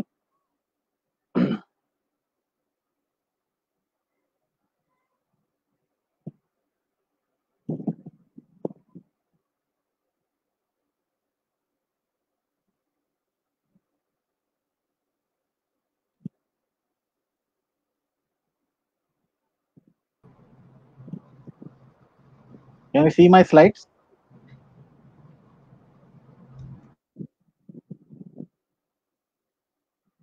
Yes, sir. Go ahead. So, Oak sir slide दिसतायत का? दिसते राहुल, दिसते. Good, thank you. Okay. So Joshi सरांनी आता आणि ओक सरांनी आता आपल्याला जनरल ओक सरांनी सांगितलं की आपल्याला कोविड मध्ये कसं बिहेवियर करायचं आहे, आणि जोशी सरांनी आपल्याला आउट पेशंट मध्ये आपल्याला काय बघायचं आहे, केव्हा हॉस्पिटलला रेफर करायचं आहे, ग्लुकोजच्या बद्दल माहिती दिली. मी थोडाफार आढावा जो आहे तो मॉडरेट आणि सिव्हिअर केसेसचा घेणार आहे. आपल्या सर्वांना माहिती आहे, हे सगळं काही आत्ताच आपण बोलून झालंय की एसिम्प्टोमॅटिक किंवा माइल्ड, मॉडरेट आणि सिव्हिअर अशा 3 प्रकारच्या केसेस आपल्याला मिळत आहेत. पहिल्या प्रकारच्या केसेस जे आहेत ते आपण होम आयसोलेशन किंवा कोविड केअर सेंटर्स जिकडे आहेत त्यांना आपण तिकडे मॅनेज करतो. मॉडरेट केसेसला मात्र आपल्याला हॉस्पिटलला रेफर करावं लागतं. काही मॉडरेट केसेसला आपल्याला हाय डिपेंडन्सी युनिटमध्ये पण ऍडमिट करावं लागतं. पण मात्र सिव्हिअर केसेस जे आहेत त्यांना आयसीयूची केअर लागते. आणि ह्याकरता सगळ्यात मुख्य जो आपल्या सर्व ज्या कम्युनिटीमध्ये काम करणारे आपले जे डॉक्टर्स आहेत त्यांच्यावर सगळ्यात मोठा जो भार आम्ही सर्वजणांनी ह्याबद्दल बोललेला आहे तो आहे 3 to 6 minute walk test. 6 minute walk test ही काय आत्ता बनवलेली वॉक टेस्ट नाहीये. ही बरेच वर्षांपासून कार्डिओलॉजिस्ट, पल्मोनॉलॉजिस्ट हे वापरतायत. आपण काय करतो 6 मिनिटं चाललो की आपल्या जर गतीने आपण 6 मिनिटं चाललो तर आपण हार्टला आणि लंग्सला थोडंफार चॅलेंज करतो की रेस्ट सिच्युएशन मधून आपण थोडंफार त्यांना एक्सरसाइज देतो. आणि त्यावेळेस जर आपल्या शरीरामध्ये कोविडच्या पेशंटमध्ये जर ऑक्सिजनची कमी निर्माण झाली तर आपण तो जो पेशंट आहे तो ऍक्च्युअली रेस्ट मध्ये डिटोरेट करताना म्हणजे ड्रॉपिंग सॅच्युरेशन ऍट रेस्टच्या साधारण 1 दिवस आधी आपण त्या पेशंटला जो आहे आयडेंटिफाय करू शकू. आणि अशा पेशंटला आपण एकदा आयडेंटिफाय केलं आणि वेळच्या वेळ हॉस्पिटलला रेफर केलं तर त्या पेशंटला जो स्टिरॉइड्स आहे त्या स्टिरॉइडचा उपयोग करता येईल किंवा त्या पेशंटला ऑक्सिजन चालू करता येईल पहिलेपासून आणि आपल्याला तो पेशंटला डिटोरेट होण्यापासून वाचवता येईल. टेस्ट साधी आहे, आपल्याला आपल्या घराच्या आतमध्येच करायची आहे. ज्या खोलीत आपण क्वारंटीन आहोत त्या खोलीमध्ये आपल्या नॉर्मल पेसमध्ये एका नॉर्मल गतीने आपल्याला 6 मिनिटं चालायचंय. चालण्यापूर्वीच ऑक्सिजन सॅच्युरेशन मेजर करायचंय आणि चालल्यानंतरच ऑक्सिजन सॅच्युरेशन मेजर करायचंय. तर 3% पेक्षा जास्ती ड्रॉप असेल किंवा एनी टाइम 93% पेक्षा कमी जर झालं असेल तर आपल्याला लगेच हॉस्पिटलला जायचंय आणि आपल्या डॉक्टरशी बोलायचंय. हॉस्पिटलला आल्यावर आम्ही जो केस बघतो तो स्कोर बघतो तो न्यूज स्कोर आहे. जोशी सरांनी या न्यूज स्कोर बद्दल बोललेलं आहे. त्या न्यूज स्कोर मध्ये आम्ही त्या पेशंटला स्ट्रॅटिफाय करतो की हा पेशंट वॉर्डमध्ये मॅनेज करू शकू का एचडीयू किंवा आयसीयू मध्ये मॅनेज करावं लागेल. आणि सर तुमच्या स्लाइड्स फुल स्क्रीन सॉरी तुमच्या स्लाइड्स विजिबल नाहीत, फुल स्क्रीन करता का? फुल स्क्रीनच आहे. एकदा परत क्लिक करा. आता नाही, तुमच्या स्लाइड्स विजिबल नाही आहेत सर. एकदा रीशेअर करता का? बरं, हा आता आल्यात स्लाइड्स. आता फुल स्क्रीन आता दिसत नाहीये. या फुल स्क्रीन मोड मध्ये नाहीये सर, पॉवर पॉइंटच्या ह्याच्यात दिसतंय. आता दिसतंय? Not eight sir. आपण ठीक आहे ह्याच्यातच करूया. स्क्रीन याच्यामध्ये लेफ्ट फक्त क्लोज करा, लेफ्ट मधलं जे रिकव्हरी करतो मी त्याला, काय हरकत नाही. Thank you sir. I don't know काय झालं, काय हरकत नाही. तर न्यूज स्कोर आपण बघतो. न्यूज स्कोर जो बघितला आपण आता, जोशी सरांनी न्यूज स्कोर बद्दल बोलले. न्यूज स्कोर जो आहे तो आम्हाला रिस्क स्ट्रॅटिफाय करायला आयडेंटिफाय करतो की कुठल्या पेशंटला मी कुठे मॉनिटर करावं आणि कुठे त्याला हॉस्पिटलमध्ये भरती ठेवावं. माइल्ड केसेसच्या बाबतीत मी बोलणार नाही त्यामुळे तो कॉलम रिकामा ठेवलेला आहे मी. परंतु मॉडरेट केसेस जे आहेत ते आपण आयडेंटिफाय कशा करतो, एक तर न्यूज स्कोरनी करतो किंवा घरी जर पेशंट डिटोरेट झाला आणि त्याची जर रेस्पिरेटरी रेट जर 24 पेक्षा जास्ती असेल किंवा त्याला जर श्वास घ्यायला त्रास होत असेल, आपल्याशी फोनवर बोलताना तुम्हाला वाटत असेल की वाक्य बोलता बोलता त्याला श्वास घ्यायला थांबावं लागतंय किंवा त्यांनी जर तुम्हाला रिपोर्ट केलं की आमचं सॅच्युरेशन 90 पेक्षा कमी व्हायला लागले आता, तर तो पेशंट जो मॉडरेटली सिक आहे अशा पेशंटला आम्ही हॉस्पिटलमध्ये घेऊन ऑक्सिजन तर डेफिनेटली द्यावं लागतं. आवेगपूर्ण आपण त्याला करतो. काही ज्या ब्लड इन्व्हेस्टिगेशन्स आहेत त्याच्यामध्ये प्रामुख्याने आम्ही सीबीसी, सीआरपी, ईसीजी आणि इलेक्ट्रोलाइट्स तर नक्कीच करतो पहिल्या दिवशी आल्यावर. आणि साधारण 5व्या-6व्या दिवसानंतर आम्ही liver function test, CRP, LDH, D dimer आणि फेरेटिन या टेस्ट एकदा करतो आणि मग सीआरपी जो आहे तो रेग्युलरली मॉनिटर करत राहतो. क्वचित जर पेशंट हायपॉक्सिक झाला तर IL-6 करावी आणि ती हॉस्पिटल मधल्या पेशंटला केलेली जास्ती चांगली. आपण कम्युनिटीमध्ये जर IL-6 केली तर त्याचं एवढी काही स्पेसिफिसिटी आपल्याला कळणार नाहीये. ती टेस्ट जी आहे ती हॉस्पिटल बेस्ड टेस्ट केलेली बरी, परंतु सीआरपी जी टेस्ट आहे ती आपण कम्युनिटीमध्ये करू शकतो. मुख्य जो ट्रीटमेंट आहे आपल्याला तो ट्रीटमेंट आज देखील ऑक्सिजन आहे. जर आपल्या कोविडमध्ये आपण जर बघितलं की कुठल्या प्रूव्हन थेरपीज आहेत, त्या प्रूव्हन थेरपीमध्ये सगळ्यात मुख्याने जी थेरपी आतापर्यंत बघून आलेली आहे ती म्हणजे ऑक्सिजन, प्राणवायू. परंतु प्राणवायूला सुद्धा आपल्याला जे आहे ते वापरायचं व्यवस्थित आहे. माझ्याकडे काही स्लाइड्स आहेत ज्याच्यामध्ये मी ऑक्सिजन कसं वापरायचं याच्याबद्दल पण बोलणार आहे. दुसरा जो ड्रग आहे किंवा औषध आहे तो आहे स्टिरॉइड. स्टिरॉइड मध्ये आपल्याकडे डेक्सामेथाझोन किंवा मिथाइलप्रेडनिसोलोन हॉस्पिटल बेस आपण हे 2 औषध वापरतो. तिसरं जे आहे ते औषध नव्हे पण एक पोस्चर आहे. ते पोस्चर म्हणजे प्रोन झोपणं, पालथं झोपणं. प्रोन झोपल्यावर आपली जी ऑक्सिजनची जी सॅच्युरेशन आहे ते हळूहळू 1 ते 2% ने वाढते. त्यामुळे जेव्हा आपण घरी असतो आणि 6 मिनिट वॉक टेस्ट करतो आणि आपल्याला जर आपलं जाणवलं की आपलं ऑक्सिजन सॅच्युरेशन 3% पेक्षा जास्ती कमी झालंय किंवा 93 पेक्षा जास्ती कमी झालंय, तर कृपया आपल्या पोटावर झोपावं, प्रोन झोपावं आणि प्रोन झोपल्यावर आपलं जे ऑक्सिजन सॅच्युरेशन आहे ते थोडंफार इम्प्रूव्ह होईल 1 ते 2%. अजिबात घाबरू नका. त्या प्रोन पोझिशनमध्ये आपल्या घरच्या कुठल्या तरी व्यक्तीला सांगा की डॉक्टरला फोन करतील किंवा हॉस्पिटलचा जो बेड आहे तो अरेंज करायला सुरुवात करतील. सिव्हिअर केसेसमध्ये अर्थात आम्हाला पेशंटला व्हेंटिलेशनच्या बद्दल विचार करावा लागतो. परंतु व्हेंटिलेशन देताना किंवा त्याच्या आधी सुद्धा आम्ही ऑक्सिजन जेव्हा देतो तेव्हा मॉनिटर्ड एन्व्हायरमेंटमध्ये जेव्हा हॉस्पिटलमध्ये आहेत पेशंट त्यावेळेसची गोष्ट चालू आहे. घराकरता हे नियम लागू नाही होत. आजकाल आम्ही सॅच्युरेशन जे आहे ते 92 टू 94% च्या मध्ये ठेवतो आणि त्याच्यापेक्षा जर कमी पेशंट व्हायला लागला, सॅच्युरेशन व्हायला लागला आणि ऑक्सिजन देऊन सुद्धा त्याचं सॅच्युरेशन वर होत नसेल, तर अशा पेशंटला आम्ही कधी-कधी नॉन इन्व्हेसिव्ह व्हेंटिलेटर किंवा HFNCचा वापर करतो. सध्या HFNCचा वापर जो आहे आपण कमी करत आहोत. कारण देशामध्येच नव्हे, राज्यामध्येच नव्हे तर पूर्ण देशामध्ये सध्या ऑक्सिजनची फार नितांत गरज आहे आणि हे जे HFNC मशीन्स आहेत त्या फार प्रमाणात ऑक्सिजन वापरतात. ते अवेक प्रोन जे पोस्चर आहे ते आम्ही हॉस्पिटलमध्ये सुद्धा मेंटेन केलेलं आहे. कायम आमचे पेशंट जे आहेत ते आम्ही अवेक प्रोन पोझिशनमध्ये मेंटेन करतो आणि त्यामुळे पेशंटच्या ऑक्सिजन सॅच्युरेशनला, सिक्रेशन क्लिअरन्सला फार मदत होते आणि आम्हाला असं दिसून आलंय की हे पेशंट जे प्रोन झोपतात, अवेक असून सुद्धा साधारण त्यांनी जर 12 ते 14 तास, 16 तास जर प्रोन झोपू शक्य टप्प्याटप्प्याने एकत्र सलग झोपणं अशक्य आहे. पण टप्प्याटप्प्याने जर 12 ते 16 तास जर झोपू शकले प्रोन, त्या पेशंटला फार मदत होते हॉस्पिटलमध्ये देखील. काही आमच्याकडे नियम आहेत जे की आम्हाला पहिलेपासून माहिती आहेत की 2012 साली ARDS पेशंटला आम्ही बर्लिनच्या डेफिनेशनच्या खाली आम्ही त्यांना क्लासिफाय केलं होतं. त्यामध्ये 3 क्लासिफिकेशन झाले होते. तर हे थोडा मेडिकल मुद्दा आहे. पण for doctors who are listening, mild, moderate आणि सिव्हिअर आम्ही PF रेशोनी करतो. ज्यांचा PF रेशो 200 आणि 300च्या मध्ये आहे त्यांना आम्ही माइल्ड म्हणतो. ज्यांचा 100 आणि 200च्या मध्ये आहे त्यांना आम्ही मॉडरेट म्हणतो आणि ज्यांना सिव्हिअर असतो त्यांचा PF रेशो 100च्या खाली असतो. आणि त्याकरता काही दुसऱ्या कॅटेगरीज दिल्या गेलेल्या आहेत. त्या कॅटेगरीज प्रमाणे आपल्याला एकदा कळून आलं की हा पेशंट माइल्ड आहे, मॉडरेट आहे का सिव्हिअर कॅटेगरी ऑफ ARDS आहे. त्याप्रमाणे आपल्याला त्याची पुढची जी ट्रीटमेंटची पावलं आहेत ती व्यवस्थित घेता येतात. आणि कुठली पावलं आहेत आपली? सगळ्यात मुख्य पाऊल जे आपलं आहे की आपल्याला हायपॉक्सिया जो आहे, ऑक्सिजनेशन जे आहे ते आपल्याला करेक्ट करायचं आहे. आपल्याला जनरली दिसून येतं की ऑक्सिजन आपलं पटापटा पडतं. पण ऑक्सिजन जर आपण व्यवस्थित मॉनिटर केलं ICU मध्ये किंवा वॉर्डमध्ये साधारण 90% ऑक्सिजन जे आपल्याला टिश्यूज करताय ते पुरेसं आहे. आपल्याला फार जास्ती अटेम्प्ट करायची गरज नाही की 97-98% ऑक्सिजन आणावं हॉस्पिटल सेटिंग्समध्ये. ते वॉर्ड लेव्हल सेटिंग्समध्ये किंवा हॉस्पिटल सेटिंग्समध्ये हे करू शकतो. हा गरीब करणारा प्रयोग नाही. हा हॉस्पिटलमध्ये करणारे जे आहेत त्या सगळ्या ट्रीटमेंट कॅटेगरीत आहेत. त्याला आम्ही परमिसिव्ह हायपॉक्सिया असं म्हणतो आणि ह्याची गरज ही आहे की आपल्याकडे डाटा आहे की फार जास्ती जर तुम्ही एखाद्या क्रिटिकली इल पेशंटला ऑक्सिजन द्यायला लागलात तर एखाद वेळेस त्याचा फायदा होण्याच्या ऐवजी तोटा होऊ शकतो, नुकसान होऊ शकतं. त्याच्याबरोबर आम्ही काही अजून दुसऱ्या गोष्टी करतो such as PEEP and we look at ratios of ventilating these patients as well की how can we ventilate these patients properly. दुसरा जो आमचा रोल आहे हॉस्पिटलमध्ये की पेशंटला जो श्वास घ्यायला त्रास होतो त्याचा आपण वर्क ऑफ ब्रीदिंग जे आहे ते कंट्रोल करतो. आणि वर्क ऑफ ब्रीदिंग कंट्रोल करायला कधी कधी आम्ही HFNC वापरतो, NIV वापरतो किंवा जर पेशंट व्हेंटिलेटरवर असेल तर त्याला आम्ही बऱ्यापैकी सिडेट ठेवतो.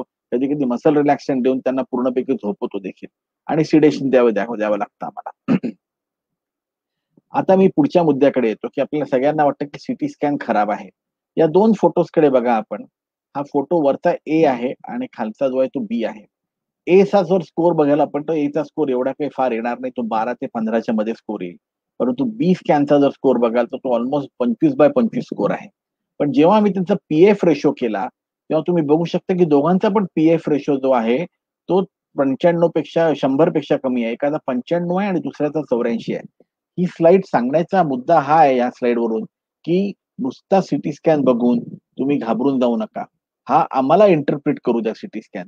कारण जसं ह्याच्यामध्ये स्कोर कमी दिसतोय तसं स्कोर कधी कधी जास्ती देखील असतो आणि तो स्कोर जरी काम जास्ती असला तरी त्याचा PF रेशो जो आहे तो नॉर्मलच्या वर असतो, 200च्या जवळपास असतो आणि आपल्याला झापडून जायची गरज नाहीये. डॉक्टर्सला इंटरप्रिट करू द्या की CT स्कॅनला आपण कसं इंटरप्रिट करायचं. सगळ्यात मुख्य जो आम्ही हॉस्पिटलमध्ये ट्रीटमेंट योजना करतो ती म्हणजे प्रोन पेशंट. प्रोनला मी तुम्हाला व्हेंटिलेटरवर जरी लावलं प्रोन पेशंटला तरीही त्यांना फार फायदा होतो आणि आम्ही आजकाल सगळ्या पेशंटला व्हेंटिलेटरवरून घातल्यानंतर त्यांना प्रोन पोझिशन मध्ये ठेवतो. I am not going to go into the details की कसं व्हेंटिलेट करायचं, पण फार इम्पॉर्टंट पायरी ही आहे की डॉक्टरांना कळावं आणि घरच्या जे लोक आहेत त्यांना सुद्धा कळावं, कारण हे वेबिनार सगळे लोक ऐकतायत की मेकॅनिकल व्हेंटिलेशनची ज्यावेळेस गरज आहे त्याला प्लीज डिले करू नका. तुम्ही जर त्यांना नुसतं NIV वर किंवा HFNC वर ठेवलं खूप लांब आणि खूप दिवस तर आपल्याला त्याचा काही बेनिफिट होणार नाही. एकदा आपण व्हेंटिलेटरवर लावलं किंवा व्हेंटिलेटरवर लावण्याच्या अगोदर प्रोन करा. आपले जे गेल्या 10 वर्षापासून ARDS चे जे बेसिक रूल्स आहेत ते फॉलो करा. ते जर तुम्ही बेसिक रूल्स व्यवस्थित फॉलो केलेत, वेळच्या वेळी जर फॉलो केलेत तर तुम्हाला यश याच्यामध्ये व्हेंटिलेटरच्या मध्ये सिव्हिअर पेशंट मध्ये पण चांगला सक्सेस येईल आणि तुमचे पेशंट जे आहेत ते चांगल्यापैकी बरे होऊन जातील. Nothing cares and nothing doubles up for a good care आणि that is what this fast hug BID talks about. Any patient who is in the hospital, who is in the ICU, आमचा जो ICUचा एक निमॉनिक आहे fast hug BID. तुम्हाला त्याच्या feeding कडे, एनाल्जेसियाकडे, sedation कडे, थ्रोम्बोप्रोफिलॅक्सिस कडे, हेड पोझिशन कडे ह्याच्यामध्ये प्रोन व्हेंटिलेशन करतो. अल्सर प्रोफिलॅक्सिस, शुगर कंट्रोल ज्याच्याबद्दल डॉक्टर जोशी साहेब बोलले, ब्रीदिंग ट्रायल्स जे पेशंट व्हेंटिलेटरवर असतील त्यांना व्यवस्थित बॉवेल मुवमेंट्स होत आहेत की नाही, त्यांचे काय काय कॅथेटर्स आहेत त्याची गरज आहे की नाही, आणि त्या लोकांना सिडेशन मध्ये काही कन्फ्युजन झालंय का, ICU सायकोसिस आहे का, ॲजिटेशन आहे का, या सगळ्या गोष्टींकडे रोज आपल्याला दिवसातून 2 वेळा तरी कमीत कमी बघायला पाहिजे. तर या सगळ्या गोष्टी आपण केल्या तर पेशंटची केअर जी ती फार चांगली होईल. आता कुठले औषधं आपण ICU मध्ये वापरतो? डेक्सामिथाझोन किंवा स्टिरॉइडच्या बद्दल रिकव्हरी ट्रायलचा फार चांगला डाटा आहे. तो डाटा मी फार काही दाखवू इच्छित नाही, पण मी तुम्हाला सांगू इच्छितो की स्टिरॉइड्सला हॉस्पिटलमध्ये कसं वापरावं. त्याचा जो रामबाण उपाय आहे तो आहे लो डोस स्टिरॉइड्स.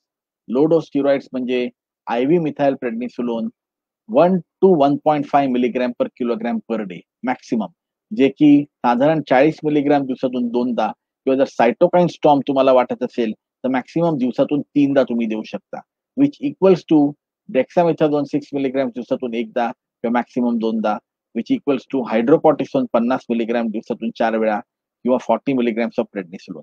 हायड्रोकॉर्टिसोन आणि प्रेडनिसोलोन जनरली आपण वापरत नाही. हायड्रोकॉर्टिसोन जो आहे तो जर सेप्टिक असेल किंवा सेप्टिक शॉक असेल त्याच्यामध्ये वापर केला जातो, आणि प्रेडनिसोलोन जो आहे तरी 30 to 40 मिलीग्रॅम इक्वलंट असेल तरी जनरली आपण हॉस्पिटलाइज पेशंटला आपण IV स्टिरॉइडचा वापर जास्ती करतो. रेमडेसिवीर बद्दल थोडंफार जोशी सर बोलले. रेमडेसिवीरचा एक मुख्य भाग म्हणजे की त्याच्यामध्ये मॉर्टॅलिटी बेनिफिट आपल्याला दिसून येत नाही अजिबात. याचा अर्थ काय की रेमडेसिवीर जर तुम्ही दिलं तर आपला जीव वाचत नाही, हे वारंवार ट्रायल्स मध्ये आपल्याला दिसून आलंय. मग का बरं रेमडेसिवीर द्यावं? रेमडेसिवीर ह्याच्याकरता द्यावं की 1 ते 3 दिवस तुमचा हॉस्पिटलचा किंवा ICUचा स्टे जो आहे तो कमी करू शकतो. Remdesivir can decrease your hospital stay और ICU stay bye 1 to 3 days. कुठल्या पेशंटला द्यावं? इमर्जन्सी यूज ऑथरायझेशन फक्त आता आपण दिलेलं आहे. Moderate to severe cases, rule of thumb जो आहे तो म्हणजे ज्यांना सप्लिमेंटल ऑक्सिजन लागते त्यांना आपण रेमडेसिवीर देऊ शकतो. त्या पेशंट्सला रिनल किंवा किडनी डिस्फंक्शन, हिपॅटिक डिस्फंक्शन नसावं. अर्थातच ऍब्सोल्यूट कॉन्ट्राइंडिकेशन नाहीये, पण जनरली प्रिफर्ड असेल की किडनी आणि लिव्हर फंक्शन जे आहेत ते नॉर्मल असावे. पहिल्या 10 दिवसापासून असावे ऑनसेट ऑफ सिम्पटम्स. 10 दिवसाच्या वर व्हायरल रेप्लिकेशन होत नाही, त्यामुळे within first 10 days of onset of symptom द्यावा. आणि रेकमेंडेड डोज आहे पहिल्या दिवशी 200 मिलीग्रॅम आणि मग पुढचे 4 दिवस 100 मिलीग्रॅम. याचा अर्थ की 5 दिवसाचा course is more than enough. 5 दिवसाच्या कोर्सपेक्षा जास्ती देऊ नये. जे पेशंट्स ऑक्सिजनवर नाही आहेत, जे पेशंट्स माइल्ड किंवा एसिम्प्टोमॅटिक आहेत किंवा ज्यांना आपण घरी केअर करत आहोत त्या पेशंट्सला रेमडेसिवीर कृपा करून देऊ नये. ह्याच्यानंतर दुसरे जे ग्रुप ऑफ औषध आहेत ते आहेत आपले मोनोक्लोनल अँटीबॉडी, ज्या की आपण सायटोकाईन स्टॉर्म मध्ये वापरल्या जातात. टॉसिलिझुमॅब, इटुलिझुमॅब, बॅरासेटेनिब, बिवॅक्युझुमॅब, इन्फ्लिक्सिमॅब अशा बरेचसे औषध आहेत. या सगळ्यांमध्ये कुठल्याच औषधाला फारसा काही डाटा नाहीये, एक्सेप्ट आत्ता जो टॉसिलिझुमॅबचा डाटा मागच्या आठवड्यात म्हणजे 8-12 दिवसापूर्वी रिकव्हरी ट्रायलचा एक आर्म होता ज्याच्यात की त्याने टॉसिलिझुमॅब बघितलं, त्याच्यामध्ये आपल्याला दिसून आलेलं आहे. आणि त्याच्यात असं दिसून येत आहे की तुम्ही जर वेळेस टॉसिलिझुमॅब वापरलं तर आपला जो मॉर्टॅलिटी आहे ती आपल्याला थोडीफार कमी करता येईल, आणि मुख्यतः जर आपण वेळेत वापरलं तर पेशंटला व्हेंटिलेटर पासून वाचवता येईल. मग व्हेंटिलेटरवर जर गेलेला पेशंट असेल ऑलरेडी त्याला टॉसिलिझुमॅब देण्यात निश्चितच काही फायदा नाहीये. मग टॉसिलिझुमॅब केव्हा द्यावं, कधी द्यावं? मी प्रत्यक्षात तर टॉसिलिझुमॅब सप्टेंबर पासून वापरलेलं नाही. याचा अर्थ हा नाही की मी टॉसिलिझुमॅब अजिबात वापरायचा विचार करणार नाही. जर हे सगळे क्रायटेरिया जर माझे मीट होत असतील, म्हणजे काय की सगळ्यात पहिले म्हणजे की सिव्हिअर डिझीज असावा, 24 ते 48 तास from onset of severe disease किंवा आयसीयू ऍडमिशन. म्हणजे 48 तासाच्या वर जर आयसीयू ऍडमिशन झाली असेल किंवा सिव्हिअर डिझीज असेल तर कृपा करून टॉसिलिझुमॅब बघू नये. प्लस सिग्निफिकंटली रेस सीआरपी किंवा IL-6 किंवा दोन्ही असावे. प्लस स्टिरॉइड देऊन झाले असतील आणि ते स्टिरॉइडचा जो डोस मी मगाशी बोललो तो आणि तरीही इम्प्रुव्हमेंट दिसत नसेल, आणि आपल्याला जनरली एक अंडरस्टँडिंग आहे की बॅक्टेरियल, फंगल आणि टीबी इन्फेक्शन जर आपण रूल आउट केलं असेल इफेक्टिव्हली, तर एक सिंगल डोज 400 मिलीग्रॅमचा आपण टॉसिलिझुमॅबचा वापरू शकता. मी परत रिपीट करतो, सिंगल डोज टॉसिलिझुमॅबचा आपण वापरू शकता. त्याच्यापेक्षा जास्ती वापरू नका. बाकीच्या कुठल्याही औषधांना आतापर्यंत कुठलाही एव्हिडन्स नाही आहे. औषधं आपण टास्क फोर्सच्या डॉक्युमेंटमध्ये मेन्शन केलेली आहेत कारण ती लोक वापरतायत म्हणून, परंतु एव्हिडन्स जो आहे तो फक्त एवढ्या करताय. कॉन्व्हलसेंट प्लाझ्मा माझ्या मते कुठलाही रोल नाहीये कॉन्व्हलसेंट प्लाझ्माचा, पण कंपॅशनेट ग्राउंडवर जर युज करायचं असेल तर ऑनसेट ऑफ सिम्पटम्सच्या पहिल्या 3 दिवसात युज करावा. का मी सांगतोय, कारण माझ्याकडे तर पहिले 3 दिवस पेशंट येतच नाही.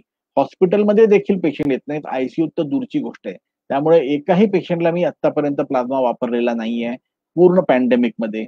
आणि कंपॅशनेट युज करता जर तुम्हाला वापरायचं आहे तर पहिल्या 3 दिवस फ्रॉम ऑनसेट ऑफ सिम्पटम मध्ये तुम्ही वापरू शकता. काही गोष्टी मी तुम्हाला ऑक्सिजन बद्दल सांगू शकतो. जर आपण ऑक्सिजनचा रॅशनल युज केला तर काल मला एक फार छान कोट मिळाला नॅशनल टास्क फोर्सच्या मध्ये एक मीटिंग मध्ये एक जे कलिग आहेत त्यांनी मला सांगितलं की 1 लिटर ऑक्सिजन जर आपण वाचवू शकलो, it is equal to 1 litre produced. तर काय करायला पाहिजे आपल्याला थोडा रॅशनल यूज ऑफ ऑक्सिजन करायला पाहिजे. रॅशनल यूज ऑफ ऑक्सिजन मध्ये आपण आपल्या ज्या ऑक्सिजनच्या टार्गेट्स आहेत त्या चेंज कराव्या. आपल्याला अवेक प्रोनचा वापर करावा आणि नॉन इन्व्हेसिव्ह व्हेंटिलेशन जो आहे त्याचा वापर करावा जास्ती, HFNO सोडून. HFNO जे आहेत सध्या ऑक्सिजन गझलर्स आहेत. ऑक्सिजन कॉन्सन्ट्रेटर्स जिकडे की आता ऑक्सिजनची फार नितांत गरज आहे, काही स्टेट्स असतील काही गाव असतील तिकडे त्यांनी 4 ते 5 लिटर पर्यंत जर पेशंटला ऑक्सिजनची गरज असेल, ऑक्सिजनचं कॉन्सन्ट्रेटर जरी वापरलं तरी ओव्हरऑल हॉस्पिटलचं जे ऑक्सिजन रिक्वायरमेंट आहे ते कमी होऊ शकेल. घरी ज्या पेशंटला ऑक्सिजन लागते त्या पेशंटला आपण ऑक्सिजन कॉन्सन्ट्रेटर करू शकतो. एक नवीन कॉन्सेप्ट मी आज तुम्ही लोकांना बोलू इच्छितो, तो म्हणजे ऑक्सिजन स्टुअर्डशिप प्रोग्राम. जसं आपण अँटीबायोटिक स्टुअर्डशिप प्रोग्राम करतो तसं ऑक्सिजन स्टुअर्डशिप प्रोग्राम करावा. आणि त्या ऑक्सिजन स्टुअर्डशिप प्रोग्राम मध्ये आपण आपल्या हॉस्पिटलमध्ये ऑक्सिजन स्टुअर्ड्स नेमावे जे की प्रीच करतील आणि फॉलो करतील की ऑक्सिजन कसं वापरावं. म्हणजे ते जातील ऑक्सिजन मध्ये. नर्सेस जे आहेत ते हा जॉब फार छान करू शकतात. एखादा आयसीयूचा डॉक्टर आहे किंवा एखादा इमर्जन्सी मेडिसिनचा डॉक्टर आहे, एनेस्थेटिस्ट आहे, ते हा जॉब फार छान करू शकतात. त्या सगळ्या वॉर्ड्स मध्ये जाऊन ते तुम्हाला ऑक्सिजन कसं वापरायचंय ते शिकवतील. टार्गेट्स जे आहेत ते आपण कसे लो डाऊन केलेले आहेत ते शिकवतील. त्या संदर्भात टास्क फोर्सनी ज्या गाईडलाईन्स ठेवलेल्या आहेत आपल्या की 92 to 94 ठेवावं, व्हेंटिलेटेड पेशंटला साधारण 90% सॅच्युरेशन ठेवावं. या संदर्भात आपण जर एकदा प्रॅक्टिस चालू केली ऑक्सिजन स्टुअर्डशिप प्रोग्राम मध्ये आपल्याला फार फायदा होईल. दुसरा जो कॉम्पोनंट आहे ऑक्सिजन स्टुअर्डशिपचा आणि माझी लास्ट स्लाइड आहे ती म्हणजे की आपण ऑक्सिजन ऑडिट ठेवावं आणि ऑक्सिजन ऑडिट केल्यावर ऑडिट ऑफिसर्सनी जो आहे ऑक्सिजन ऑडिट करून रिपोर्ट रोज सादर करावा आणि त्याप्रमाणे आपल्याला किती ऑक्सिजन उद्या लागणार आहे किंवा काय लागणार आहे ह्याच्याबद्दल आपल्याला कळून येईल. तर ह्या काही गोष्टी होत्या ज्या की मला सांगायच्या होत्या. Shashank sir, back to you. धन्यवाद राहुल, फार छान प्रकारे तुम्ही समजावून सांगितलं. आता आपल्या ह्या पूर्ण कोविडमध्ये सडनली एक म्युकॉर मायकोसिस म्हणून एक प्रकार आलेला आहे आणि ह्या प्रकाराने गेले 3 आठवडे महाराष्ट्रामध्ये आणि पूर्ण भारतामध्ये कोविडच्या ह्या सेकंड वेव्ह मध्ये हा म्युकॉरचं प्रमाण जरा वाढलेलं आहे. तर आपल्या बरोबर ठाण्याचे डॉक्टर आशिष भूमकर आहेत. ते जगप्रसिद्ध आहेत. ते इंटरनॅशनल कॉन्फरन्सेस करतात. कालच त्यांनी एक लाईव्ह वर्कशॉप पण केलं सगळ्या सर्जन मंडळीसाठी पूर्ण भारतासाठी. जवळजवळ 80 देशातून त्यांचे सर्जरीज बघतात लोक. तर आशिष जी आपल्याला सांगणार आहेत सोप्या शब्दात ह्या म्युकॉर बद्दल, काळी बुरशी ज्याला म्हणतो त्याच्याबद्दल, the black fungus or mucor mycosis. Doctor Ashish Bhumkar is a world famous ENT surgeon from Thane and he is with us. So Dr. Ashish, if you could just share your thoughts in a very simple way, maybe in the next 8 to 10 minutes about the black fungus or the mold of mucormycosis. Yeah, thank you Shashank. सर्वात पहिल्यांदा नमस्कार CM सरांना आणि आमचे शिंदे सरांना ठाण्याचे आणि सगळे जे फक्त ट्राय टू गेट माझा पॉवर पॉइंट मध्ये स्विच करा, थोडी मदत कर. You can just go to. माझे कलीग जरा मदत करतायत मला ते. सर शेअर करून त्याच्यानंतर ऍप्लिकेशन विंडो मध्ये जावा. हो, शेअर स्क्रीन आलं बरोबर, आणि मग ऍप्लिकेशन विंडो मध्ये जावा. विंडो वर 3 ऑप्शन्स येतील. ऍप्लिकेशन विंडो असेल हो, आणि त्याच्यामध्ये पॉवर पॉइंटची स्लाइड दिसेल. सर दिसली? येस, आली. हो, फुल स्क्रीन करायला लागेल. येस, पहिल्या स्लाइड वर जाऊन करायला लागेल. हो, let's go click. Sorry, please bear with us. Okay, नमस्कार, थँक्यू. सर्वात पहिले कालचा जो लाईव्ह सर्जरी वर्कशॉप झाला हा ऍक्च्युली असा. सॉरी सर, तुम्ही एका सिंगल स्लाइड वर जाऊ शकता का? पहिला वाला ऑप्शन क्लिक करून मग फुल स्क्रीन करायला लागेल तुम्हाला. पहिला, येस, आणि आता फुल स्क्रीन करा sir. Is this okay? Yeah, you can scroll through the slides left साइडला. आशिष, इकडे stuff you can talk extempore. Yes, yeah, हे दिसतंय का स्क्रीन? टॉक एक्सटेम्पोर नाही दिसत आहे, कारण ते बरोबर दिसत नाही, ते असं मिक्स दिसतंय. ओके, सेम स्लाइड्स दिसतात. Yes, you can scroll down. मला असं वाटतं अनिरुद्ध डायरेक्टली बोलूया. I read the. या, सो सर्वात पहिले हा म्युकॉर हा जो आलेला आहे हा आजार आपल्या सर्व डॉक्टर मंडळींना ह्याच्याबद्दल सगळं काय माहिती आहे. अनलाईक कोविड याच्याबद्दल आपल्याला काय माहिती नाहीये. त्यामुळे पहिल्यांदा मी दिलासा देऊ इच्छितो की हा काय आपल्याला फार अशा डेंजरस प्रपोर्शन मध्ये जाणार नाहीये. कारण हा आजार आपल्याला कम्प्लिटली कळालाय. हा गेले 50 वर्षापेक्षा जास्त आपण याला ट्रीट करतोय. हा फक्त एक विचित्र प्रकारे उद्भवलाय आता. त्याचे कारण आपण थोडेसे समजले की आपल्याला जसं ऑलरेडी सरांनी पण सांगितलं, सीएम सरांनी, की ते साखरेचं पोतं होतं. शशांक पण बोलला, तर शुगर कंट्रोल आपण केला एसेन्शियली, तर हा आपण वाढू देणार नाही याचा इन्सिडन्स. आणि माझ्या मते तर हा 100 दिवसाच्या आत आपण याला महाराष्ट्रात आणि पूर्ण इंडियामधनं जवळजवळ मॅनेजेबल रेंजला आणू, ते जे दिसतंय ते. तर हे सरांच्या बद्दल मी काल आमचा लाईव्ह सर्जरीच्या वेळी केलेलं होतं. In case, because he is a man of intent, content and efficient targeted delivery. हे आपले जे लीडर आहेत यांनी दर्शवून दिलंय, प्री कोविड पण आणि पोस्ट कोविड पण.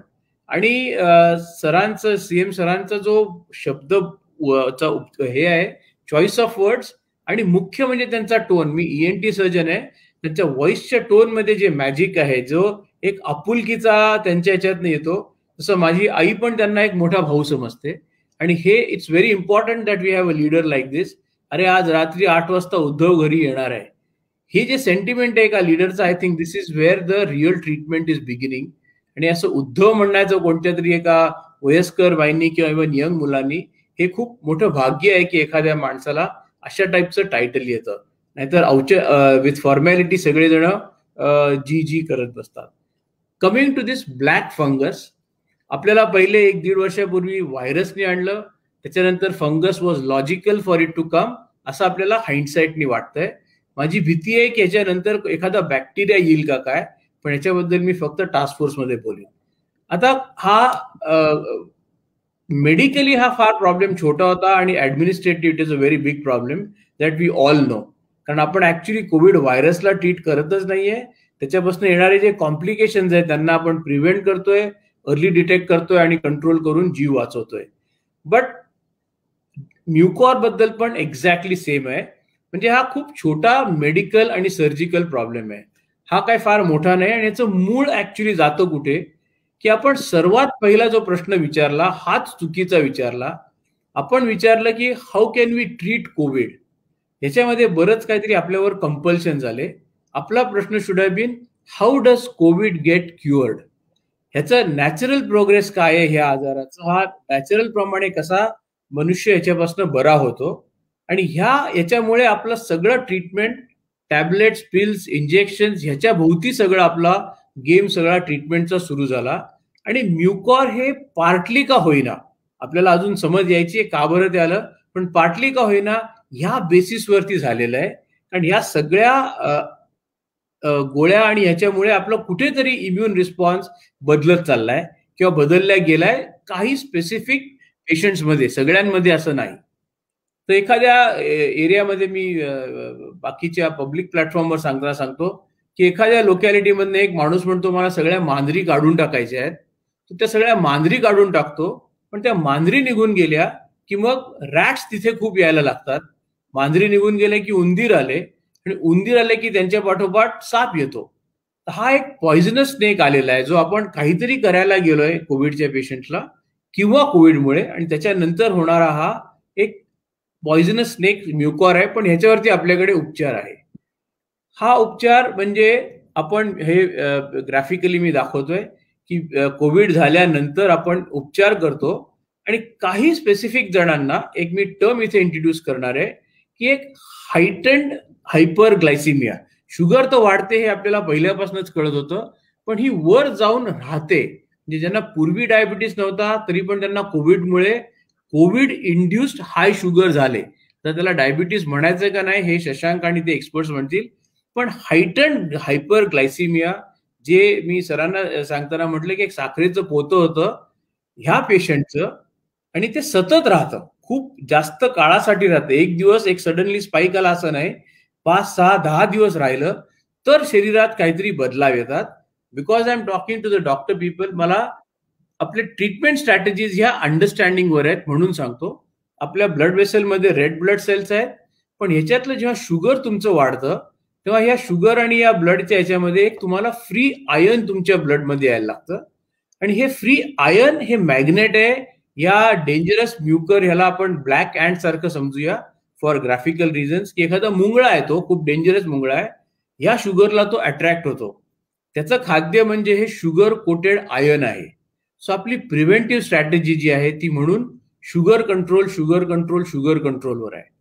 पण नुसती तिथे नाहीये. एकदा काय हा आत आपल्या शरीरात गेला की हा एक्झॅक्टली करतो काय, हा आपल्या रक्तवाहिन्यातनं पसरायला सुरुवात करतो. आणि याचं वैशिष्ट्य म्हणजे असं की हा जसा जसा रक्तवाहिनीतनं पुढे जातो ती मागची रक्तवाहिनीला कम्प्लिटली ब्लॉक करतो, आणि त्या एरियाचा रक्तपुरवठा परमनंटली बंद होऊ शकतो. नाउ यू कॅन इमॅजिन की एखाद्या एरियाचा रक्तपुरवठा कमी झाला तर त्या एरियाचा जो टिश्यू आहे, जो त्या ब्लड वेसलनी सप्लाय होतो, तो कम्प्लिटली डेड होतो. Medically we call it necrosis. आणि हा टिश्यू आपल्याला काळा दिसतो, म्हणून याला आपण ब्लॅक फंगस म्हणतो. या फंगसचा रंग ब्लॅक नाहीये, पण त्याच्या कॉन्सिक्वेन्सचा नंबर आहे.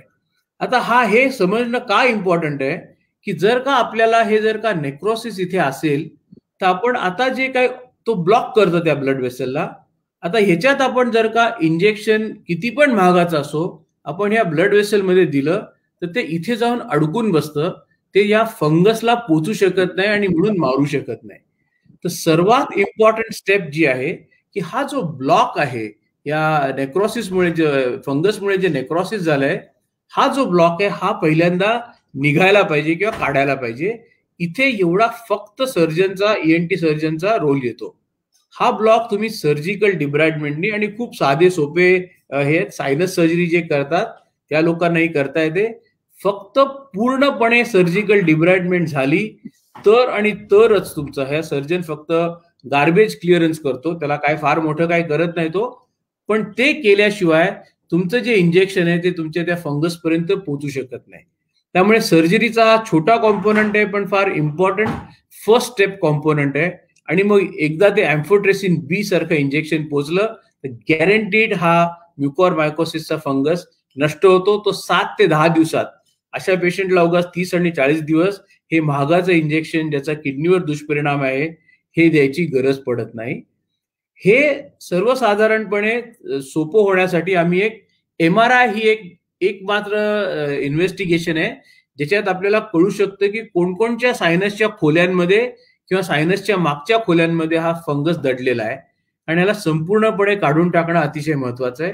आम्ही CM सरांच्या मार्गदर्शनाखाली एक खूप सोपा बॉक्स टाईपचा MRIचा रिपोर्ट आता ह्या 3 दिवसामध्ये तयार करतोय की रेडिओलॉजिस्टनी फक्त सांगावं बॉक्स नंबर 1, 2 आणि 4 साफ करा, इथे फंगस आहे, तर सर्जन तिथे जाऊन सहजपणे साफ करणार.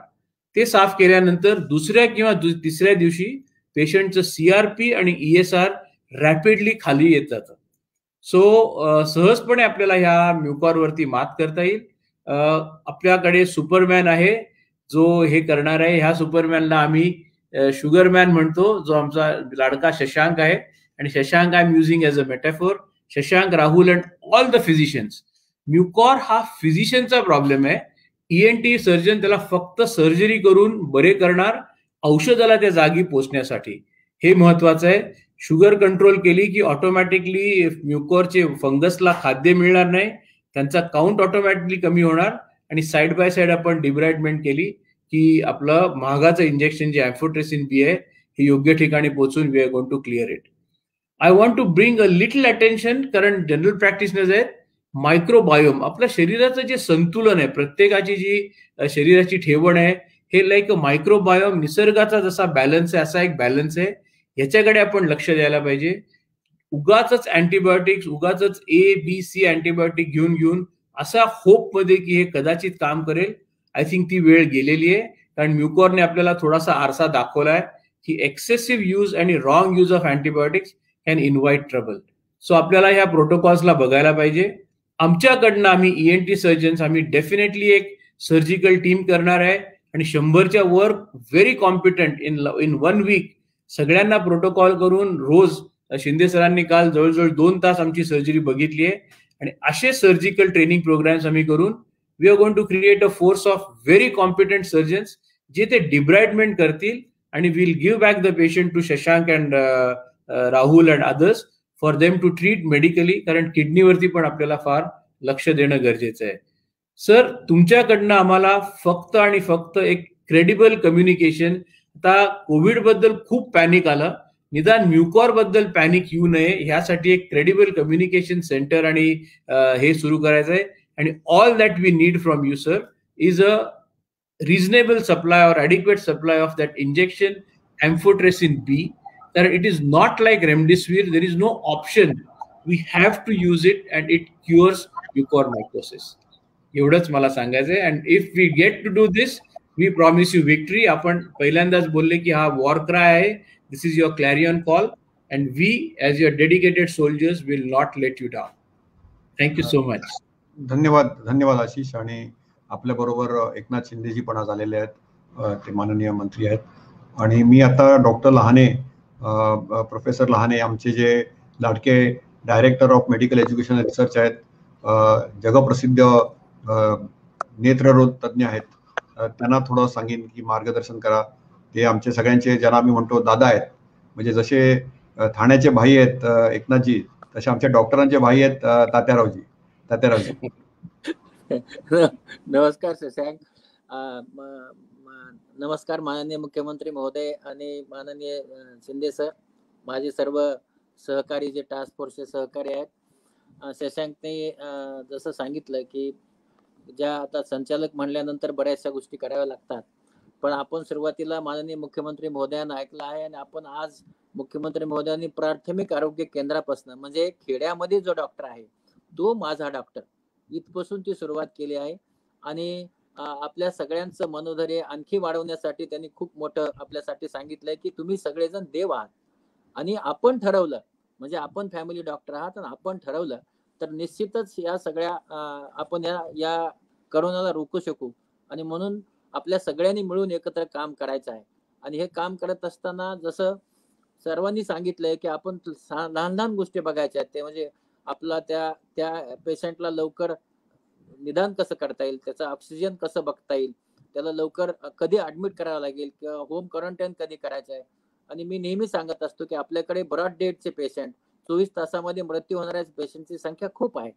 ही कमी करण्यासाठी आपण जर पेशंटला लवकर रेफर केलं तर त्या पेशंटवर ट्रीट करता येईल, आपला उपयोग करता येईल, उपाय करता येतील. आणि म्हणून रुग्ण जेव्हा आपल्याकडे येतो तर तेव्हा त्याला त्याची तपासणी केल्यानंतर आपल्याकडे त्याच्यावर उपाय होतात का हे आपण लक्ष दिलं पाहिजे. होत असतील तर निश्चितच ते कराव्यात, होत नसतील तर मग आपण त्यांना हायर सेंटरला पाठवण्याची गरज आहे. आणि जसं सांगितलंय की डॉक्टर पंडितने सांगितलं की 6 मिनिट वॉक टेस्ट हे खूप महत्वाचे आहे, आपण ती केली पाहिजे. आणि आणखी गोष्ट अशी आहे की स्टेरॉइड यूज, मी अगदी हायफाय दवाखान्याशी जेव्हा फोन करतो तेव्हा पण त्याचा मिथाइल प्रेडनिसोलॉनचा यूज हा खूप मोठ्या प्रमाणामध्ये आहे, ज्यामुळे आताच आशिषने सांगितलं तसं म्युकर मायकोसिस होताना दिसत आहे. आणि म्हणून तो किती यूज करावा, किती कमी प्रमाणात करावा, कधी यूज करावा, या खूप महत्वाच्या गोष्टी आहेत. आणि ज्यांना कोणाला मधुमेह आहे त्यांनी आपला स्वतःचा मधुमेह हा नियंत्रित ठेवणं गरजेचं आहे, कारण तो वाढला तर म्युकर मायकोसिस होणार आहे. सर्व डॉक्टरांना मला हे सांगायचं आहे की म्युकर मायकोसिस हा हवेमध्ये आहे, पाण्यामध्ये आहे आणि जमिनीमध्ये आहे. आणि म्हणून आपल्या ज्या ऑक्सिजनच्या सगळ्या ज्या ट्यूब आहेत त्याचं आपण पाणी वापरतो ते स्टराईल पाणी वापरलं पाहिजे. त्या पाणी बदललं पाहिजे जेव्हा आपण रुग्ण बदलतो तेव्हा. त्याचबरोबर नाकात जी आपण नळी घालतो ही नळी दिवसातनं 3 वेळा साफ केली पाहिजे. आणि तो नाकाचा पॅसेज आहे तिथेही आपण थोडं बिटाडीन लावलं पाहिजे आणि ते साफ ठेवलं पाहिजे, म्हणजे म्युकर तिथून एंट्री करणार नाही. रुग्ण बदलत असताना आपण या सगळ्या ज्या नळ्या आहेत त्या आपण पुन्हा साफ करून घेतल्या पाहिजे आणि त्या आपण बदलल्या पाहिजे. आपण असं केलं तर यांना आपण म्युकर पासून निश्चितच आपण दूर ठेवू शकू, कारण हा फंगस हा हवेतनं किंवा पाण्यातनं जात असतो. तिसरी गोष्ट माननीय मुख्यमंत्री महोदयांनी मला बोलायला सांगितली ती म्हणजे आपल्या डॉक्टरांचे प्रश्न.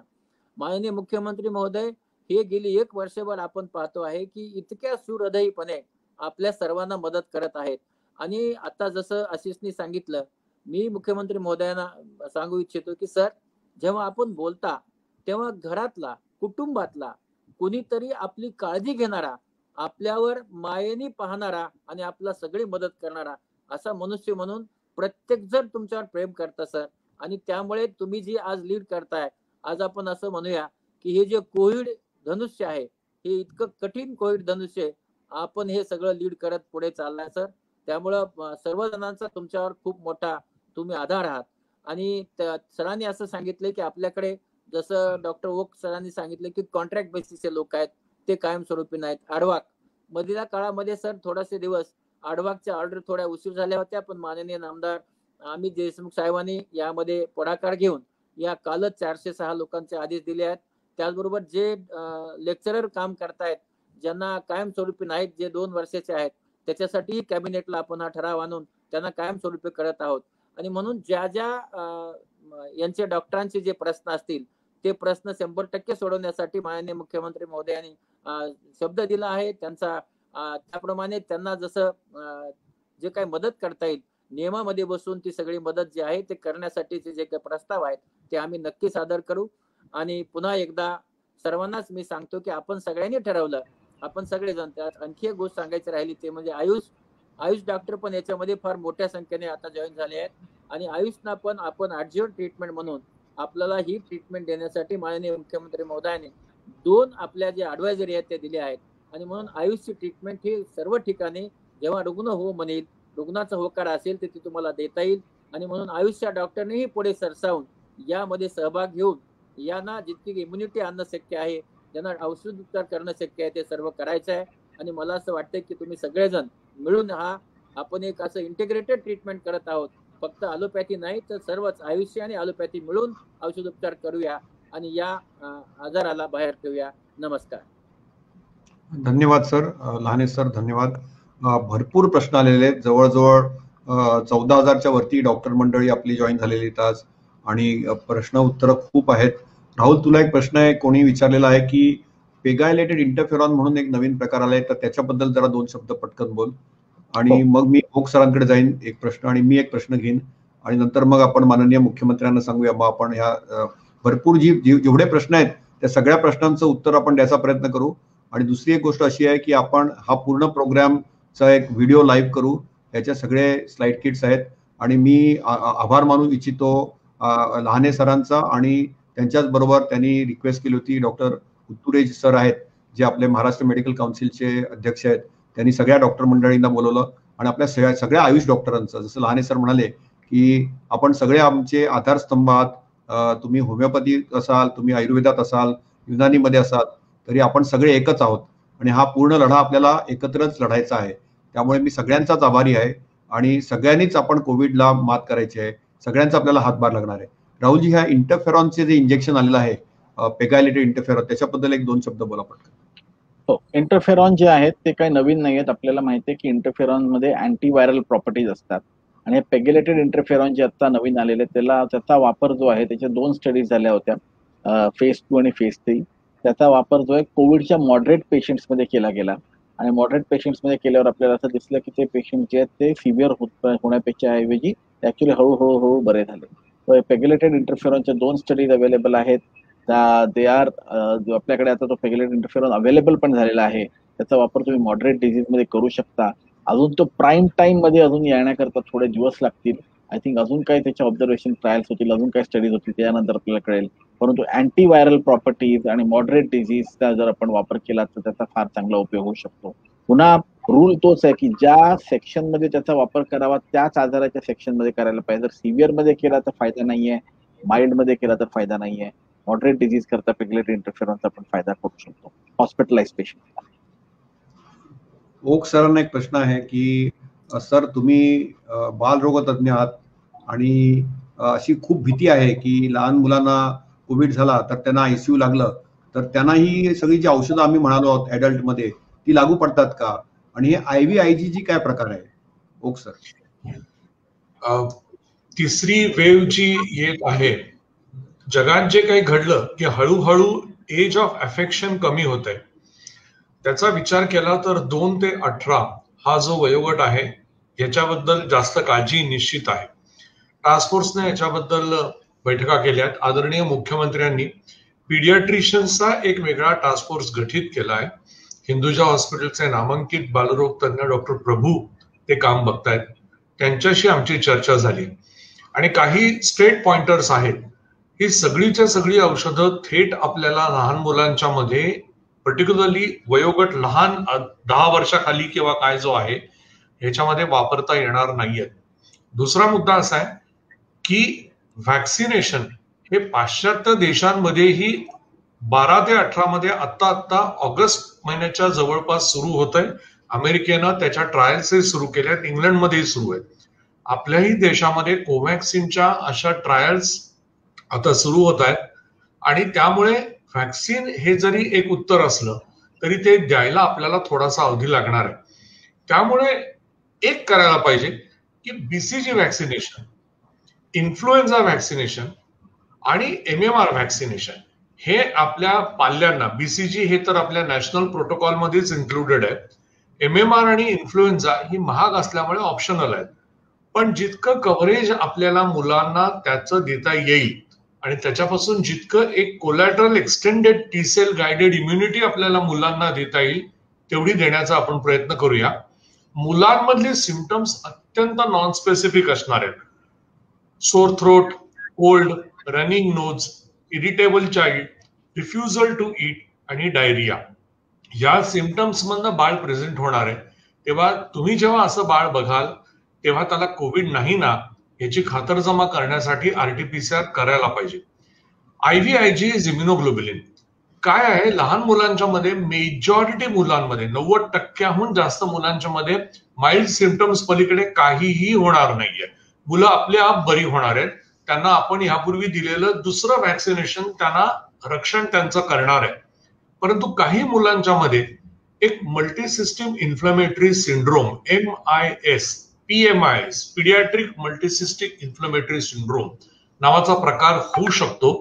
याच्यामध्ये डोळे, मेंदू, हृदय, लिव्हर आणि किडनीज यांना सूज येते आणि त्याच्या डिरेंजमेंट्स आपल्याला raised creatinine, proteinuria, urinary tract infections, deranged hepatic enzymes आणि डिरेंज्ड कार्डियाक एन्झाइम्स ह्या स्वरूपामध्ये बघायला मिळतात. ह्या मुलांना मात्र ऍडमिट करायला पाहिजे आणि ह्यापैकी ऍडमिट केलेल्या मुलांना एक सेट बॅटरी ऑफ इन्व्हेस्टिगेशन्स आहेत. त्यांनी जर PMIS प्रूव्ह झालं, पुन्हा PMIS is also a diagnosis that comes out of clinical suspicion. तर ह्या मुलांना आपण IVIG म्हणजे इम्युनोग्लोब्युलिन्स ही देऊ शकतो. धन्यवाद सर. 2 प्रश्न मी घेतोय. एक तर कॉल्चिसिनचा रोल आणि नायट्रिक ऑक्साईडचा रोल. तर नायट्रिक ऑक्साईडचा जो एक स्प्रे आहे तो अर्ली डिसीज मध्ये पहिल्या 3 ते 5 दिवसामध्ये की ह्याच्यामध्ये फायदा होऊ शकतो, पण त्याची आता रिसर्च चालू आहे आणि भारतामध्ये त्याची परमिशन यायला वेळ आहे जरा, पण एक अट्रॅक्टिव्ह ऑप्शन आहे. कॉल्चिसिन म्हणून गाऊट मध्ये आपण एक औषध वापरतो, त्याचा माइल्ड टू मॉडरेट कोविडमध्ये रोल आहे. 0.5 मिलीग्रॅम दिवसातून 2 वेळा आपण देऊ शकतो. टास्क फोर्सनी काही आठवड्यापूर्वी त्याचं रेकमेंडेशन दिलं होतं. त्याची मोठी एक ट्रायल झालेली आहे आणि ऍडज्युव्हंट थेरपी म्हणून आपण कॉल्चिसिनचा वापर करू शकतो. आता भरपूर प्रश्न आहेत, सगळ्या प्रश्नांचा आम्ही उत्तर द्यायचा प्रयत्न करू ऑफलाईन. आणि जर का तुम्हाला असं वाटलं की तुमचे प्रश्न उत्तर आली नसतील किंवा उत्तर आली नसतील तर आपण प्रयत्न करू की सगळ्या प्रश्नांचं उत्तर देऊ. कोविडचे डॉक्युमेंट्स कंटिन्युअसली चेंज होत राहतात आणि आज जे आपल्याला वाटतं ते बरोबर आहे ते उद्या कधी कधी वेगळं असतं. तर शेवटचा प्रश्न वॅक्सिन बद्दल खूप कन्फ्युजन आहे, खूप प्रश्न आहेत, पण वरचा लास्ट वर्ड अजून आलेला नाही आणि खूप लोकांना वॅक्सिन द्यायची इच्छा आहे. म्हणजे खूप डॉक्टर मंडळींनी अशी इच्छा प्रकट केली की आम्ही आमच्या क्लिनिकमधून वॅक्सिन देऊ, तर तेही होईल. शेवटी तुम्हीच सगळे फ्रंटलाईन आहात, तुम्हीच आपले पुढाकार घेऊन आपल्याला आपल्या ह्या महामारीतून बाहेर काढायचंय. तर आता ह्या कार्यक्रम करण्याबद्दल मी परत अभिनंदन करीन आपल्या माननीय मुख्यमंत्र्यांना. आणि शेवटचं मनोगत आणि आपल्याशी परत माननीय मुख्यमंत्री उद्धव बाळासाहेब ठाकरे यांना मी विनंती करतो की त्यांनी त्यांचं मनोगत मांडावं आणि मग आपण हा कार्यक्रम समारोप करू. सर्व तज्ञ डॉक्टर मंडळींना मी मनापासून धन्यवाद देतो. माझे केवळ मंत्रिमंडळातीलच नव्हे तर माझ्या आयुष्यातले माझे सहकारी एकनाथ शिंदेजी पण जॉईन झालेले आहेत. हे जे काही मी काम करतो आहे त्यामध्ये साहजिकच आहे मला मंत्रिमंडळातील सर्व सहकारी प्रत्यक्ष मदत आणि सहकार्य करतातच आहेत. परंतु आज सर्व डॉक्टर मग ओक साहेब आहेत, भूमकर साहेब आहेत, जोशीजी आहेत, पंडित साहेब आहेत आणि लहाने साहेब, आपण अत्यंत मोलाचं असं मार्गदर्शन आज या माध्यमातून जॉईन झालेल्या हजारो डॉक्टर्सना केलेलं आहे.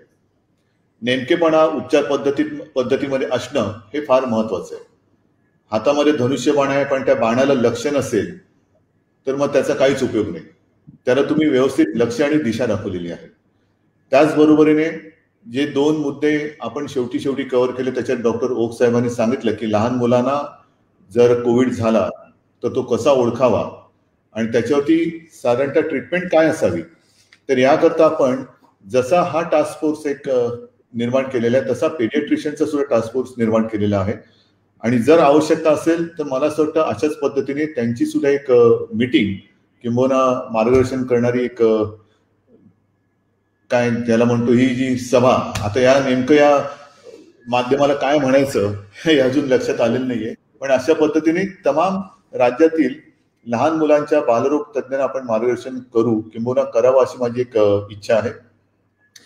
साहजिकच आहे कोविड मध्ये लस ही गेल्या वर्षी आपल्या हातामध्ये नव्हती, या वेळेला हातामध्ये येते असं वाटतंय. मी यापूर्वी पण सांगितलेलं आहे की साधारणतः आपल्या महाराष्ट्राची लोकसंख्या ही 12-12.5 कोटी आहे. त्यातील 45 आणि त्याच्या वरील वयोगटातील नागरिकांच्या लसीकरणाची जबाबदारी ही केंद्र सरकारने घेतलेली आहे. जबाबदारी म्हणजे लस पुरवण्याची जबाबदारी, लस देण्याची जबाबदारी ही आपली आहे, ती आपण पार पाडतो आहोत. आपण गेल्या काही दिवसात दिवसाला 5 लाख नागरिकांना वॅक्सिनेट करून देशामध्ये एक वेगळा उच्चांक प्रस्तावित केलेला आहे. अजूनही लस निर्मिती ही म्हणावी त्या पद्धतीत किंवा त्या प्रमाणात होत नाही आहे. स्पुटनिक लस तिला मान्यता मिळाली पण अजूनही हातात आलेली नाहीये. 18 ते 44 या वयोगटातील नागरिकांना लस घेऊन देण्याची जबाबदारी आपली आहे. आपली तयारी साधारणतः या वयोगटातील 6 कोटी नागरिकांना लस देण्याची जी आहे ती तयारी मात्र 12 कोटी डोस, कारण जर 2 डोस द्यायचे असेल तर 12 कोटी डोस हे एका वेळेला एका चेकने घेण्याची आहे आणि देण्यासाठी सुद्धा आपली यंत्रणाही सज्ज आहे. अजूनही आपल्याला पुरेशा प्रमाणामध्ये त्या लसीचा पुरवठा होत नाहीये आणि म्हणून आपल्याला कल्पना आहे की नाईलाजास्तव आपण 18 ते 44 या वयोगटातील नागरिकांची लस देण्याची जी लसीकरणाची प्रक्रिया ती काही काळासाठी स्थगित केलेली आहे. ही स्थगित एवढ्यासाठी केली की ज्याचा उल्लेख डॉक्टर जोशीजी आपण केला की सुरुवातीला ज्यांना आपण पहिला डोस दिलेला आहे 45 आणि त्याच्या वरील, हे असे काही लाख नागरिक दुसऱ्या डोसच्या प्रतीक्षेत आहेत. मग त्यांना जर का वेळेमध्ये दुसरा डोस दिला गेला नाही तर मग पुन्हा त्याचं काय होईल कसं होईल ह्याच्यावरती नक्की अजून आपल्याला काही कळलेलं नाहीये आणि ते कळून घेण्याची ही वेळ नाहीये. ज्या वेळेमध्ये आपल्याला सांगितलं की कोविशिल्डचा डोस देण्याची गरज आहे, कोवॅक्सिनचा डोस देण्याची गरज आहे, त्या ह्याच्यामध्ये तो देण्याची गरज असेल तर आपला तो प्रयत्न सुद्धा आहे. असो, हे लसीकरणाच्या बाबतीमध्ये सांगितल्यानंतर पुन्हा एकदा मी सगळ्यांना धन्यवाद देताना आपण जे मार्गदर्शन केलेलं आहे, आता याच्यामध्ये एक योगायोग असा आहे की सायटोकाईन स्टॉर्म ज्याला आपण म्हणता, तसंच चक्रीवादळाशी मी अशी तुलना करेन. कारण चक्रीवादळाचं केंद्र असतं ते एक वेगळं असतं आणि त्याच्या अवतीभोवती त्याचा जो काही पसारा असतो तो पसारा जास्त घातक असतो. आणि तो पसारा आता आपल्याला दिसायला लागलेला आहे. म्युकरमायकोसिस असेल, आणखीन काही इन्फेक्शन असतील, ते आता हळूहळू दिसायला लागले आहेत. म्हणजे केंद्रबिंदू जरी कोविड असला तर त्याचा जो काही वादळाचा जो पसारा आहे तो परीघ आता आपल्याला दिसायला लागलेला आहे. पण कुठेही न घाबरता आपल्याकडे सगळे तज्ञ डॉक्टर्स आहेत, सगळी उपचार पद्धती आहे, कुठेही आरोग्य सुविधांमध्ये आपण कमी पडणार नाही याची दक्षता आपण घेतलेली आहे. डॉक्टर्स आपल्याला ज्याची कमतरता वाटत होती, कारण मी अनेकदा म्हटलेलं आहे की सुविधा वाढवता येतील, बेड्स वाढवता येतील, व्हेंटिलेटर्स वाढवता येतील, पण डॉक्टर्स मात्र मिळत नाहीये. आता ही एक वेगळी मोठी फौज आपल्याला मिळालेली आहे, ती प्रत्येक पातळीवरती ह्या कोविड व्हायरसशी लढेल. आणि मला खात्री आहे की या डॉक्टरांच्या काही ज्या व्यथा आहेत, लहाने साहेब आपण त्याचा उल्लेख केला, आपण त्याची एक दखल घेतलेली आहे. तुम्ही माझ्याकडे आणा आणि जे जे प्रश्न प्रलंबित असतील ते आपण वेळोवेळी सोडवण्याचा प्रयत्न करतोच आहोत. पण या निमित्ताने आपल्याला ते सोडवावेच लागतील. कारण प्रत्येक डॉक्टर, मग तो कोणताही ॲलोपॅथी असेल, आयुर्वेदिक असेल, होमिओपॅथी असेल, काही असेल, तो आपल्याला मोलाचा आहे. मी पुन्हा एकदा सगळ्यांना हात जोडून विनंती करतो आहे की ह्या संकटाच्या काळात केवळ आपल्याला बरं वाटावं किंवा आपली प्रशंसा करावी म्हणून नाही, तर अक्षरशः देवदूतासारखे आपण ह्या नागरिकांच्या मदतीला धावून आलेले आहात. आपल्या हातामध्ये संपूर्ण उपचार पद्धतीची गाईडलाईन आहे, मार्गदर्शक तत्व आहेत. मी डॉक्टर जोशीजी आपण जो उल्लेख केला, आपण एक जे अनेक प्रश्न आलेले आहेत त्या प्रश्नांना उत्तर हे आपल्याकडनं दिलं गेलं पाहिजे. कारण डॉक्टरांच्या मनात, पेशंटच्या मनामध्ये शंका असते, पण डॉक्टरच्या मनामध्ये कोणती शंका असता कामा नये. जे मी ट्रीटमेंट देतो आहे, जी देतो आहे ती बरोबरच देतो आहे. काही ठिकाणी हेही दिसत आहे की पेशंट येतात आणि सांगतात की आम्हाला हे औषध द्या, तेव्हा तुम्ही त्यांना आत्मविश्वासाने सांगायला पाहिजे की बघ हे, म्हणजे जसं एकच उदाहरण सांगतो की मधल्या काळात आपल्याकडे रेमडेसिवीरचा हा एक तुटवडा होता.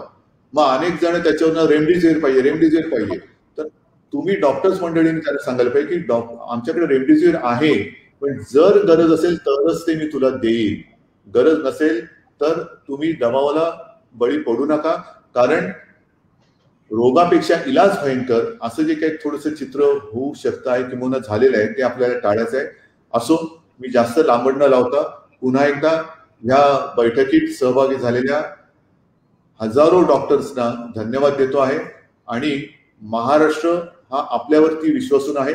आपण महाराष्ट्राचा जीव जो कासावीस होतो आहे तो सुरक्षित ठेवणार आहात. आणि म्हणून मला प्रत्येक डॉक्टर हा प्रत्येक सैनिक आहे.